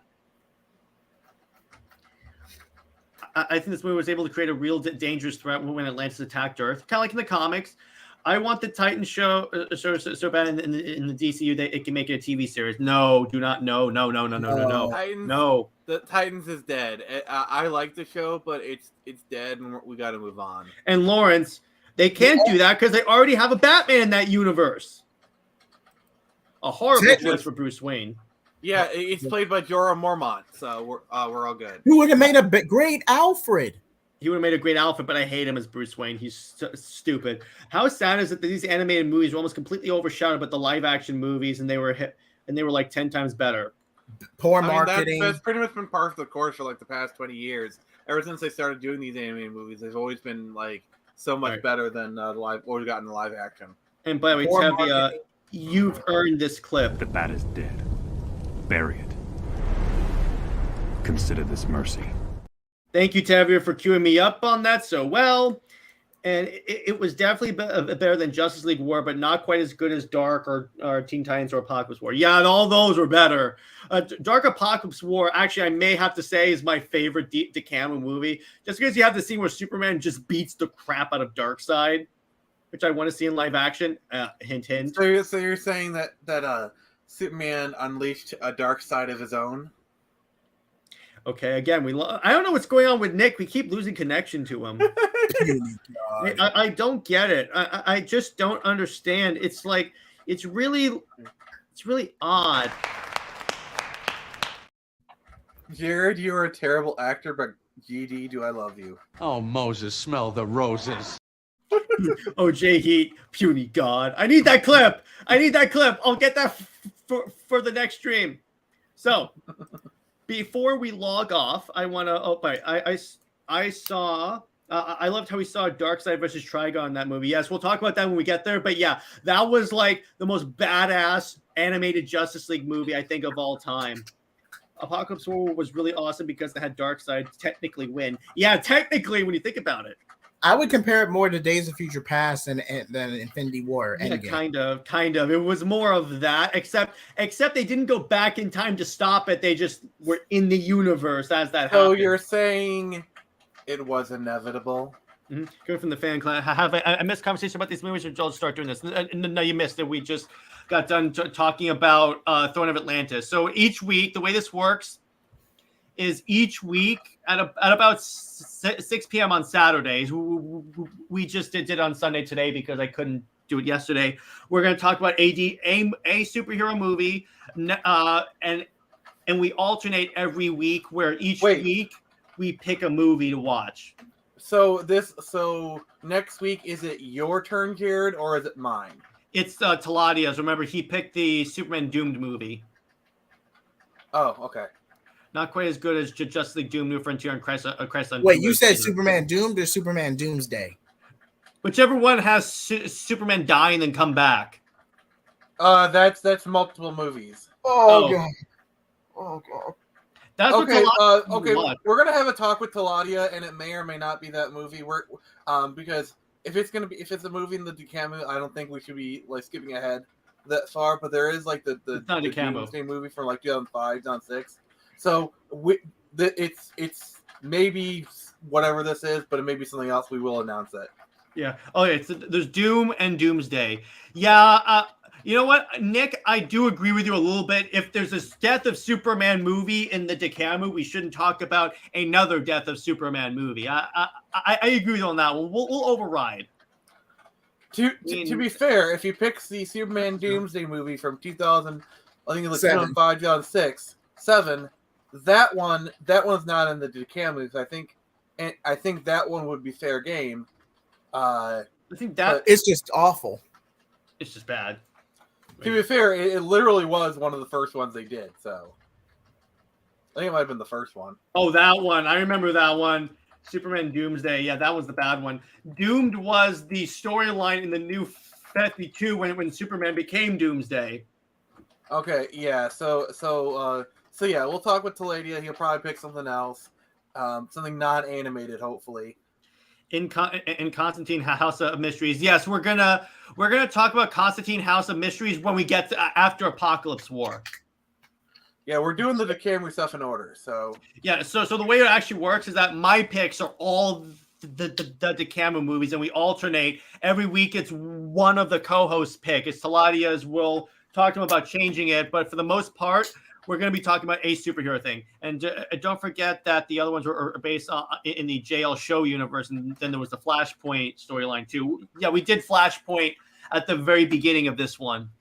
So you might have to go back a couple weeks to catch up. Yeah, that's fine. But if there's a movie that you guys want us to cover, you can drop in the comments here or DM us on Twitter. You know what would be a really, if we ever start a Patreon, it would be a really good Patreon pick.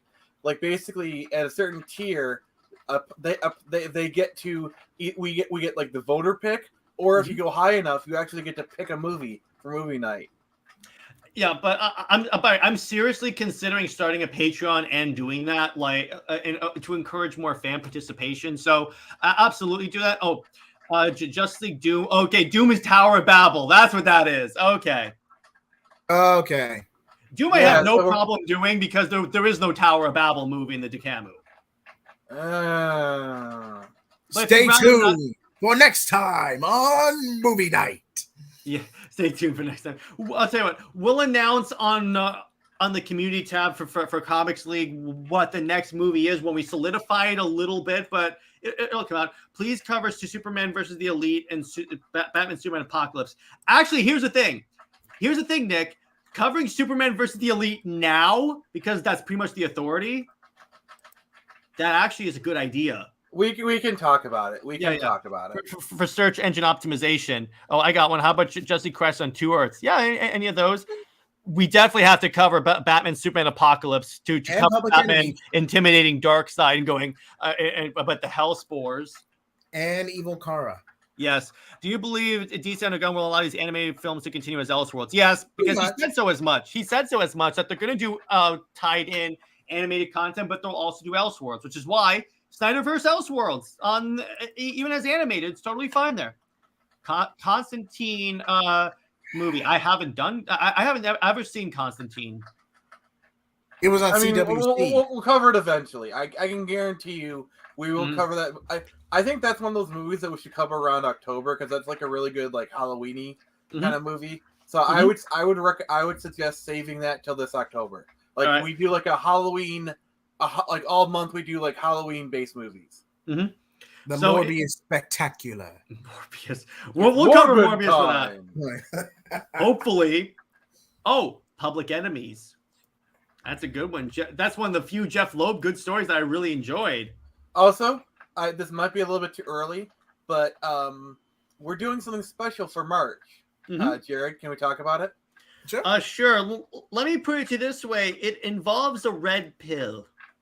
So basically, we are doing a theme month for March, and we are calling it March Matrix Madness. And then every Saturday, there are 4 Saturdays in that month, we are going to be covering Matrix 1, Matrix Reloaded, Matrix Revolutions, and the third film we'll either be doing Animatrix or Matrix Resurrected, depending on how much I can convince Jared to do Animatrix over Resurrected. Either one. You know what we'll do? We'll do a fan poll on Comics League when that happens, and the fans will decide. Will you abide by the fans' decision? Or we'll do both if it's within a 5% margin of the vote. Yeah, but all right, Nick, if they overwhelmingly want us to do the Matrix movie that you hate, will you abide by that decision?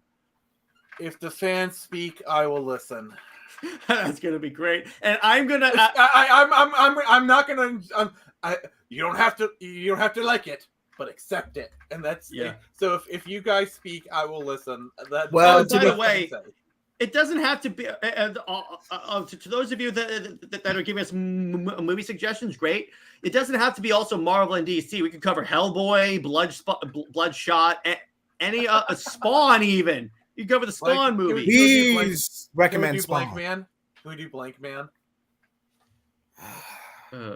Yeah, I think that movie is actually a surprisingly fun spoof movie.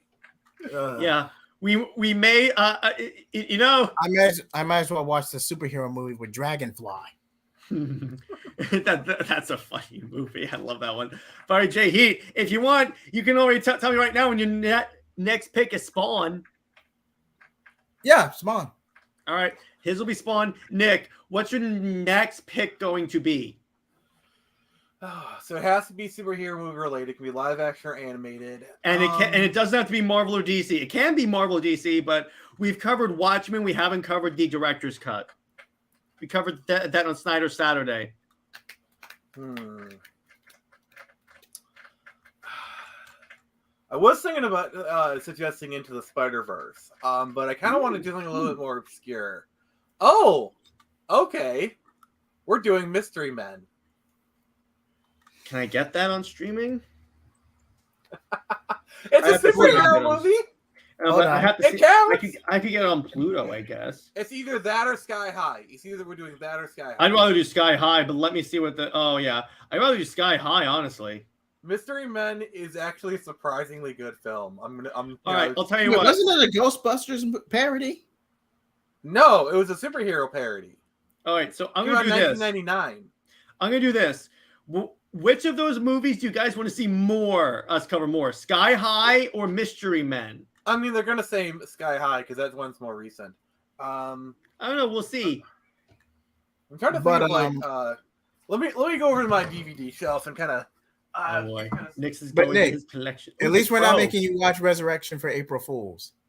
Yeah, because okay, so again, for people that Men in Black. For those of you that don't know what we're talking about, April Fools. Men in Black is technically a comic book movie, by the way. Yeah, it's going to be comic book movies. It doesn't necessarily have to be superhero. It just has to be comic book. But those that don't know what we're talking about with April Fools, what we're going to do is April Fools, since it's on a day we normally stream, we all have to defend a superhero movie that we hate. Like I have to do Justice League.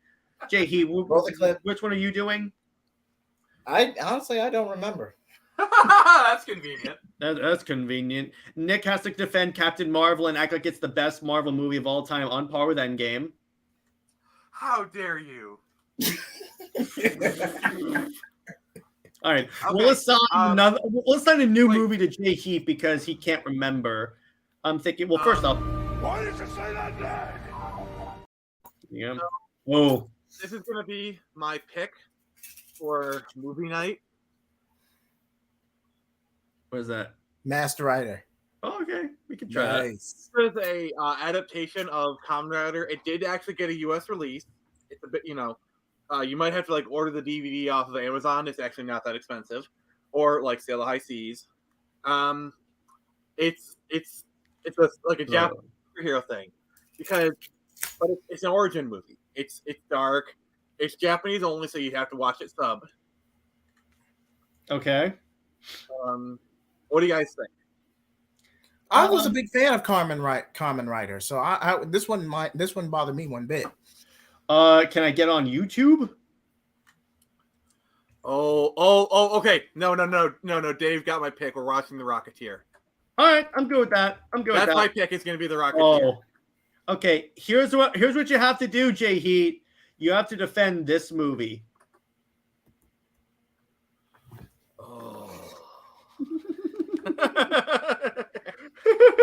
Oh, actually, no. JJheat has to cover Blank Man. He's like, okay. I was thinking about coming back before, but he's just standing there. All right, so Tevya. So I don't know if you know this or not, but Power Rangers is based off a series called Super Sentai. Okay. By the way, Lawrence, that's actually a really good movie. The Go Busters versus Go Kaiger. I've actually seen that. It's really good. But honestly, if we're gonna do a versus movie like that kind of thing, I would probably have them watch out of context Superhero Taisen, which is like the big crossover between like Kamen Rider and Super Sentai. Like they would be like, I have no idea what's going on here because there's like so much like in jokes and so much like continuity stuff. But yeah, so Power Rangers is based off of Super Sentai.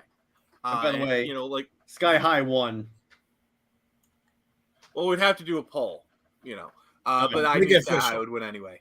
But Super Sentai. And so Masked Rider is based off of the Kamen Rider franchise. In particular, Masked Rider is based off of Masked Rider Black RX. Okay. And then this movie is basically a reimagining of the first Kamen Rider series, or he's known as like Kamen Rider Ichigo, which is like, you know, Japanese for like number 1. You know, it's like kind of like a dark reboot. It was made in the mid 2000s. It did come out in the U.S. The thing is, Kamen Rider is actually starting to come to the U.S. Like for example, I know Kuga is available on Tubi streaming right now. Yeah, JJheat, if you want to check out Kamen Rider, you know, go on to Tubi. Wait, didn't you do Kamen Rider on Jetix, but it was canceled after 2 seasons? Yes, that would be Kamen Rider Dragon Knight, which that was done on CW4 Kids. And it was actually my introduction to Kamen Rider. I actually had the full series on my computer. And that was actually based off of Kamen Rider Ryuki. That's a really good series. I think most of Dragon Knight's on YouTube if you want to watch it. Okay. And by the way, hey, what's up, Master Sergeant? How are those Green Lantern omnibuses faring for you? In case you're wondering, on my recommendation, Master Sergeant ordered all 3 Jeff Johns Green Lantern omnibuy. I will honor the fans when we do April Fools, but you guys cannot break me. And by the way, our next DCAMU movie is going to be Batman versus Robin, otherwise known as The Court of Owls. So I'm looking on Tubi right now.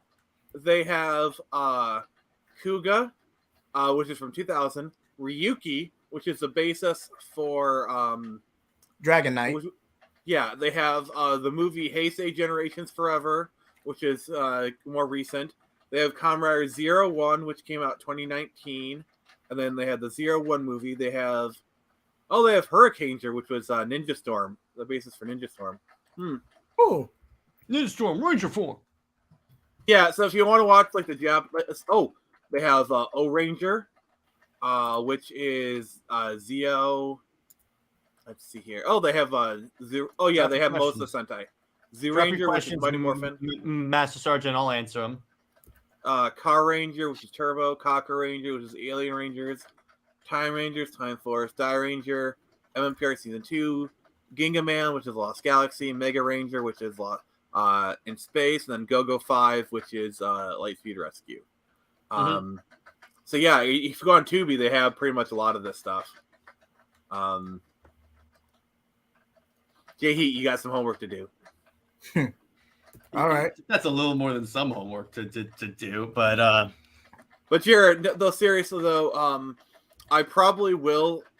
I think for you, I'd have you start out with Kuga. So all these shows are subtitled, so you'd have to like watch them subbed. There's no dubbed versions of them. No, these were Japanese TV shows first, and we're lucky we even got them official subbed. So you go on to Tubi, and Kuga was the first one from 2000. It's a little bit darker and grittier. It's like, because sometimes Kamen Rider can be kind of silly, but I do think Kuga would kind of be more your taste, I believe. And as far as Sentai, Z-Ranger's fine. I would recommend you check out Jetman, because that's kind of like the dark Sentai. Send me a list and then I'll cover that. Yeah, it's just stuff for you to watch. But like since it's on Tubi, you can actually watch it without too much trouble. Tubi is free with commercials, by the way. You're going to watch. I know. You're going to watch the Legion of Superheroes animated movie. I am. We'll probably cover that this week. page 365. Who is Superboy Prime? All right.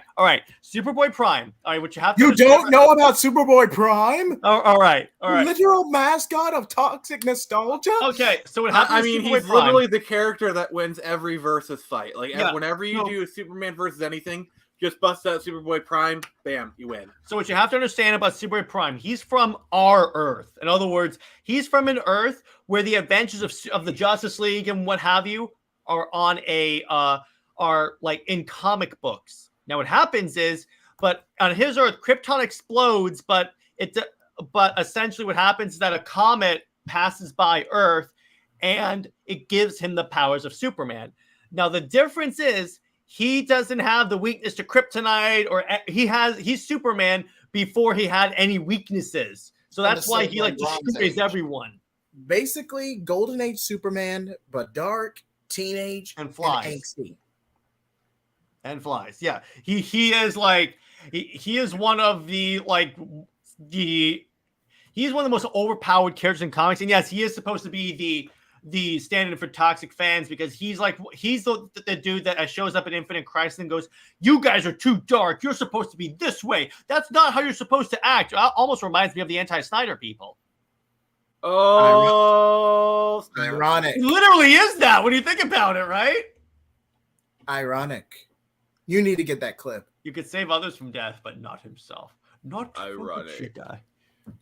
You underestimate my power. Don't try it, Anakin. Don't try it. It's over, Anakin. I have the high ground. I saw this great meme that was like for school, and it's like the teacher going, "You can't write a good essay in a day. You underestimate my power." No, I got you one better. My favorite meme is like, "It's over, Anakin. You can't bake that cake." He's like, "You underestimate my flour." Yeah, of course. Of course, that's your favorite. Anakin, and he's like holding spatulas and whatnot. Mm-hmm. Kenobi. Oh, by the way, Snyder Queen just tweeted that the Zoom movie actually found success on Netflix. So she's posting that to say, "Hey, the Snyderverse can find success on Netflix." Zoom. That's a movie we should cover sometime. That'd be hilarious. The Zoom movie. Zoom, yeah.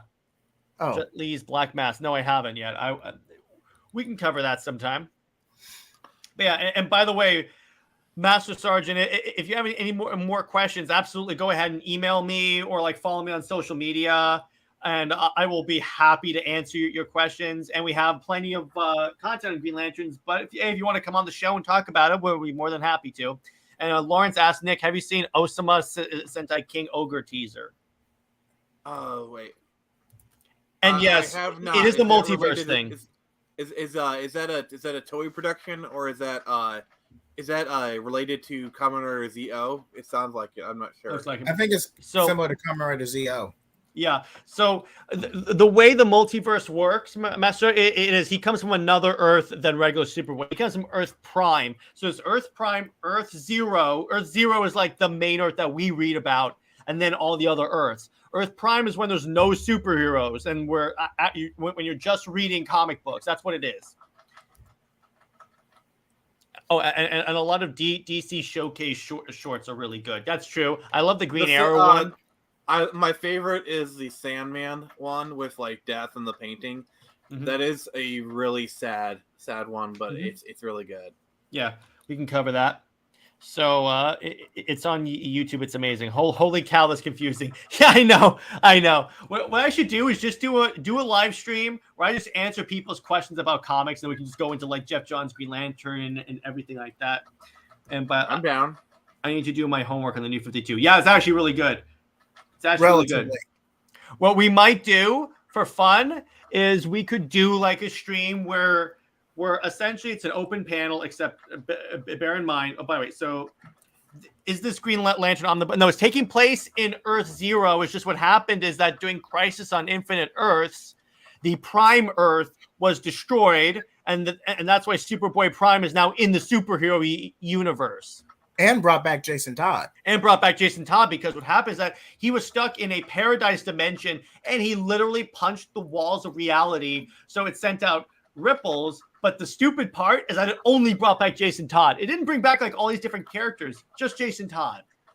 So I was going to say, what we could do, we're going to do this an open panel format, but here's how we'll do this. You each come on, you ask a question. You can ask multiple questions, but you each come on, and then essentially you each have like 5 minutes to explain a question and stuff. Did you guys see the DC short with Dead Man? Need to. I have. It's really good. We should also cover the Black Adam Shazam versus Superman short. Oh, that one was awesome. That one was dope. That's what I wish we got. I wish they brought back DC shorts. Yeah. Oh, me too. So on that note, I think it's a good place to leave it, boys. And hope you guys enjoyed our coverage of Throne of Atlantis. Remember, next week we're still like ironing out what movie we're going to cover in terms of what Teladia's pick is going to be, but Earth 33 and Earth Prime were Superboy Prime Liz, but I don't think that our Earth is Earth Prime in the DC universe. Well, wasn't there Earth in DC Comics where there's no superheroes other than comics? JJheat, do you know this? Basically, there have been multiple renditions of a meta Earth being a reflection of the real world, but they never gave it an exact number. This is the reason why that's just Prime. Great. The reason why he's called Superboy Prime is because he's from Prime Earth. That's why. So, remember, he's a Superman that gives you a Prime Mm-hmm. Remember, in 2 weeks is going to be 2 weeks is going to be our next DCAMU movie, which will be Batman versus Robin, which is essentially the DCAMU version of the Court of Owls. Oh, I forgot. There's actually they ended up being a special feature in the DVD, but there was a short tie-in short when Batman leaves the Scarecrow case and Nightwing and Robin take it over. But there's a special Easter egg within that 1 minute segment. So, is it something that we'll get to? Actually, it's right before Batman and Robin. So we might as well just cover it now. All right. Okay. I was going to prevent spoilers. All right. All right. 5, 4, 3, 2, 1. Spoil. No, wait. You need to put up a spoiler tag while the spoiler's on the screen. Okay. So hang on. So while there is like the spoilers tag on the screen, while that is on the screen, you need to mute your audio if you don't want to hear it. And then when it's gone, you're good. All right. So go ahead, JJheat. So yeah, spoilers are in effect now. Okay. Talon appears for about 10 seconds, watching over the fight, and then you see him leaping in the distance, observing Damian. And this is the continuity setup for Batman versus Robin because Talon is observing him. There you go. All right. Now it's off. So on that note, we're gonna call it to an end again. But Batman and Robin is the next DCAMU. As far as the next movie, we'll see, and I'll put it on my community tab and social media once we establish what the next movie is going to be. Because I agree with Nick, if there's a Death of Superman movie in the DCAMU, we shouldn't really cover virtually the same plot in there. He might have meant Justice League Doomed, which that's the Tower of Babel movie, which that's better. Is that in the DCAMU though? No, it's not. It's an original film. All right. Yeah, so it's in other words, that's the one rule of movie night. It can't be a later movie in the DCAMU notes. We're not going to jump movies. In other words, no. We're going to cover these in the order that they appear. Dang, I was going to pick Justice League versus Teen Titans. Well, you got 3 more films eventually. You got 3 more. I'm going to have a lot to say when we get to that one, especially the very obvious Tokusatsu transformation sequence homage. Oh yeah, that was great. I love that one. It's very powerful. So actually, Nick, you have 2 more movies for that. You have Batman versus Robin and Bad Blood. Wait, didn't Justice League Dark come out before Justice League versus? Not according to Rotten Tomatoes. I'm going by the Rotten Tomatoes list. Oh, okay. I'm double checking. Hang on. Flashpoint War. Okay, Batman, Son of Batman, Throne of Atlantis. All right, but Batman and Robin. Yep. It's Batman and Batman. It's Batman Bad Blood and it's essentially Court of Owls, and then Bad Blood, and then Teen Titan, and then Justice League versus Teen Titans. Okay, because I know it came. And then Nick, you're gonna love this. It's Justice League Dark, and then Judas Contract. Oh, you're gonna love. And then we have arguably one of the worst ones, arguably one of the worst set up ones, Death of Superman. How is it the worst set up ones? Because all of it, too much stuff happens off camera. They have a tie-in comic. I mean, to be fair, and Jared, you're totally going to remove from the stream for this. It can't be as badly set up as a Death of Superman and BVS. We talked about that on Teladia. I thought you would. I think I got a silent agreement out of you for that one. No, we talked about that before. So you admit it. For the story wise, it makes sense because for the story wise, it made sense. That's all I'm gonna say.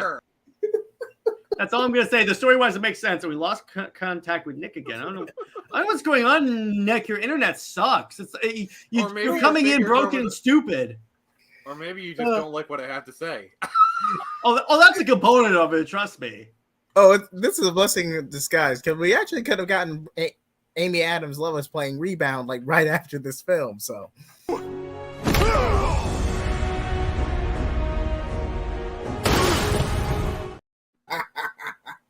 At least I didn't get booted. And that was more directed toward Nick. So I'm surprised you haven't given me the Wolverine yet. Yeah, I already gave you that one earlier in the stream. All right, okay. I demand you Wolverine me right now.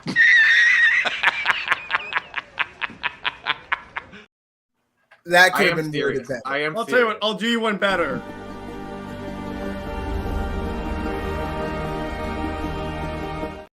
No, not the inferior ship. Not the inferior ship. You're in Moses, smell the roses. You're an immortal warrior. You're doing everything but. Didn't you get the memo? I shredded the memo. That's crossing the line. You're an immortal warrior princess. I'm a rich kid with issues. I'm so sorry. But I'm not. Dear Blade. So begins the end. You know. Dumb?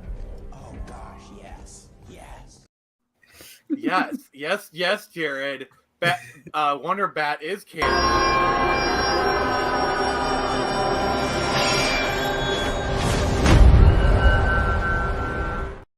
So nice of you just to cut straight to the point, Jared. Yes, we all know Wonder Bat is canon.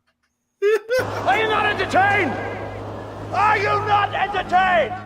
I use that one in a while. I am very entertained. Okay, they're talking about fictional characters. Fictional characters. Exactly, which is why. What would you prefer? Yellow spandex? Actually, yes. Can I have yellow spandex, please? This is Sparta. Actually, no. This is Comics League, but This is Sparta! Thank you. If this is Sparta, why can't I sign it? All right, so before we get someone had to. Before we go completely nuts, I might as well just end you want to get nuts? Let's get nuts. Yeah, just for that, Nick, I'm intentionally not using that clip out of spite. So, oh come on. So JJheat, what have you got coming out on the channel and all that great stuff? And where can everyone find you? Well, of course, you can find me on JJheat75. You can also find me on YouTube, JJheat Plays, excuse me. And Screecher review should be processed in a few minutes. I'm about to go live on that. And also, this is for you, Jared. You want to get nuts? Let's get nuts. Mm-hmm. Come on, roll the clip. Pistachio, peanuts, walnut. I don't have the clip, so I really can't. What kind of nuts were you thinking about, JJheat? Too easy. Oh, okay, fine. I'll do it for you. Let's get these nuts.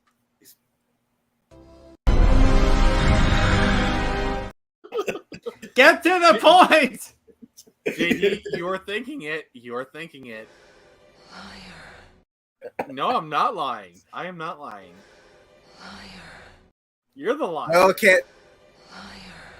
No, it can't be you're the any liar. worse than Bad says. Nick, Bat get to the says point. is awesome. Okay, now we permanently lost connection to Nick. Nick, where can everyone find you? And what else do you have coming out on your channel? So you can find me on my YouTube channel, which was recently renamed Wonder Bad is Canon F. Jared. Muting you. Hey, I censored myself. Bro. Hey, where's the F-bar clipping your need button? No. In all seriousness, you can find me on Twitter at the Phoenix Press, YouTube, search Phoenix Press. On Monday, we have our next episode of the Avatar Rewatch. We'll be actually recording that probably about an hour and a half from now.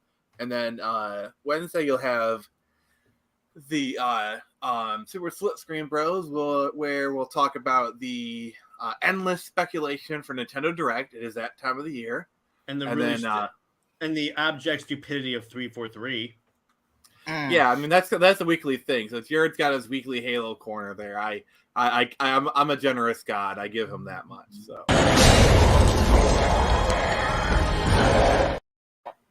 you're right. I really did stick it to you. Jared's like, I'm regretting all of my life choices right now. All right, so how much Ready can the I sell Armada. my issues of Screecher for? I'm only kidding. No, King's Advisors on my personal channel. Me and Jared, we do Avatar Rewatch, and it goes live every Monday at 1 on my YouTube channel, not this channel.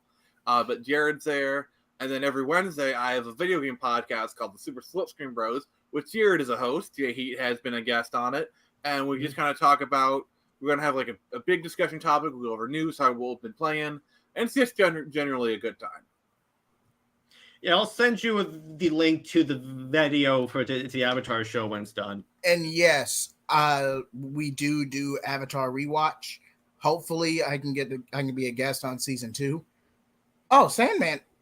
That's true when you think about it, because Sandman 2 is happening on Netflix and not listed as Elseworlds. It could be they're just negotiating everything. That could very well be happening right now, because remember, 2019, we didn't know there were active negotiations for the Snyder Cut. We all know what happened. Also, I have an announcement to make regarding my channel.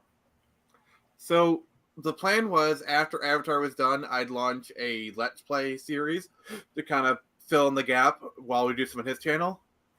Here's what the game is going to be. And the setup is going to be, I'm going to be playing it, and Jared's going to be providing color commentary.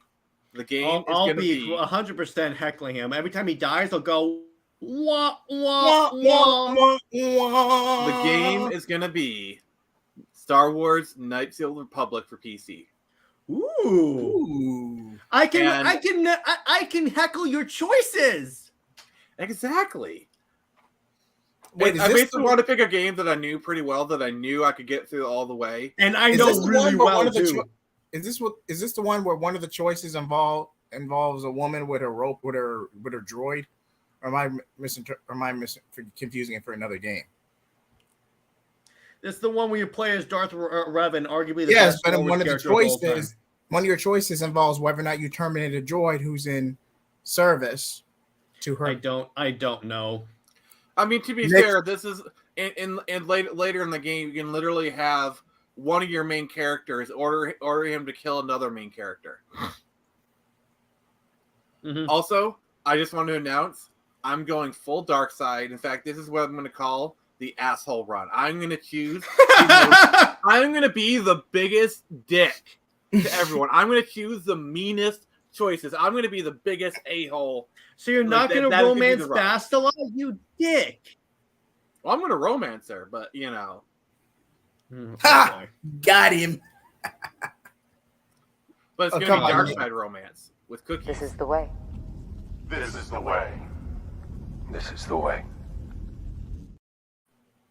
And so Nick basically hinted at it, but in terms of her Comics League, for my tomorrow video is going to be, I changed it a little bit. I'm going to give you guys 2 single videos this week because I had something planned, but then someone else requested a video, so I want to do that. And it's going to be, I'm going to provide a reading list for all of the main Justice League members. Meaning, if you want to get into Aquaman, here are the books to read. If you want to get into Superman and Batman, here are the books to read. That's what I'm going to do. And let's not go too far back because you don't want to risk. No, it's probably going to be like modern stuff you can easily get. And in terms of like my second video is going to be an in-depth tour of the comic collection, so you guys can see what I got there and maybe be inspired to pick up a few items. In terms of Indie Wednesday, I'm going to be talking about either Sidekicked or Crossover by Donny Cates. Fantastic book where comic books come into the real world. One of his few good comic books. Have you read his Venom? Real quick. Lawrence, I got your link. I checked it out real quick. No, I have not seen that. I really haven't been keeping up on the newer Sentai stuff. So yeah, but that I just wanted to answer his question. And by the way, King's Advisors is agreeing with me that you suck, Nick. Well, I knew that. But I mean, for doing the dark side gameplay, because that's a lot of those choices. I'm like, I don't want to do that. I don't know. I don't want to know. But the dark side has cookies. They have cookies. No, they don't. Yes, it's come to the dark side. We have cookies. They have double fudge chocolate cookies. Okay, so anyway, Nick is not. That's fake news. But next week's had the cookies. They're delicious. Next week's Under Two Capes is going to be talking about the is going to be. I believe we're still doing this for right now. The plan is that next week's Under Two Capes is I'm going to be doing a look at the logistics behind licensing the Snyderverse to Netflix because the trending day is happening. I believe it's February. It's February like 14th or so. One of those days. It may even be February 11th. If so, I'll have that come out. I will be on that episode because I'm a bit skeptical about this whole thing. Like I'm trying to have an open mind to it. But I am a bit skeptical, so I think I should be on that panel because like I have a good viewpoint. Like I'm open to the idea, but I'm very skeptical about it. So I think my viewpoint would be very valuable. Yeah. You still stand by this? What? Hold on. And by the way, and then I will be doing a fan edit that's going to come out on the trend day. That's basically a trailer for essentially the Snyder cut, the Snyderverse going to Netflix, where I add in a bunch of stuff like the Green Lantern movie footage to show the Green Lantern show up. So let me see this. The Snyderverse was the most comic accurate portrayal of post-crisis New 52 era ever put to screen. Yep. I agree. I say I'm. Of course, I stand by that. That is a line in the sand. That's a line. Post-crisis New 52. Particularly post-crisis, how many movies have been accurate to how Superman is post-crisis? I definitely feel like James Gunn is basically adapting New 52 for his movies. New 52, definitely. And maybe he's going to make a New 52 Superman less of an a-hole because he's bringing in like All-Star as well, which that's fine with me. He's bringing in all my favorite portrayals of Superman, so I'm like, yes, please. Also, how are you going to react? How are you going to react if Lois Lane gets superpowers? Because that did happen. As long as she goes away. Because remember, maybe he can adapt the story. Imagine if he kills Lois Lane. That will never happen. That's not gonna happen. Okay, don't believe everything you hear, Master Sergeant, because a lot of stuff actually did really well, like Batman. Relatively. Okay, let's talk about this real quick before we log off. The reason why the New 52 had a rocky thing is because they tried to cram in for Batman and Green Lantern. They tried to cram in like all of Batman and all of Green Lantern because it went because it was popular. So that you had like Batman was like 25 to 30 and had like 5 Robins, including Damian Wayne. That didn't work. Green Lantern had Blackest Night, even though the characters that played a prominent role in Blackest Night didn't exist. But that's just bad writing. Yeah, in terms of adapting, in terms of the New 52 itself, a lot of the ideas were great. Like the Justice League run by Jeff Johns was the first comic book run that I ever collected the full run of. I have it in trade. Vowels. Argument over. Enough said. Court of Owls. Yeah, Court of Owls. Exactly. That is it. That's all you have to say. Court of Owls. Hey, the way they fixed Red Hood's origin to say Lazarus Pit instead of Superboy Prime punching reality. The Under the Red Hood Yeah, movie and did then that also first. the thing. The other thing is they did the Lazarus Pit, and then they kind of shipped them off to the all cast. Like it was kind of like a different version of League of Assassins, but they're good, and that kind of like helped tame him. Like that's the other part of the lore that I don't think people talk about a lot is that after the Lazarus Pit, he actually like got some training somewhere else to get better. You know. And by the way, love Blackest Night. I love Blackest Night. Oh my gosh, so much. That's one of my favorite events. There were so many good books launched with the New 52. Okay, so what happened with the New 52? And actually, Comic Tropes has a fantastic deep dive video where it goes into this. Didn't Blackest Night happen pre-New 52 though? Yeah, it did. It actually happened during that 2 years between. I keep quoting this like the magical 2 years between Battle for the Cowl and Flashpoint. Yeah. By the way, Battle for the Cowl, I'm currently collecting this in issues. It's only 3 issues. There's a great Oracle series where she's fighting a cyber criminal. It's so good. But anyway. Actually, I think that Oracle comic, that was just a one-shot. No, it was 3. It's 3. It says 1 of 3. Oh. And I have issues 1 and 3. I just need 2. It's one of those comics that my LCS always has, so I always pick it up. But anyway.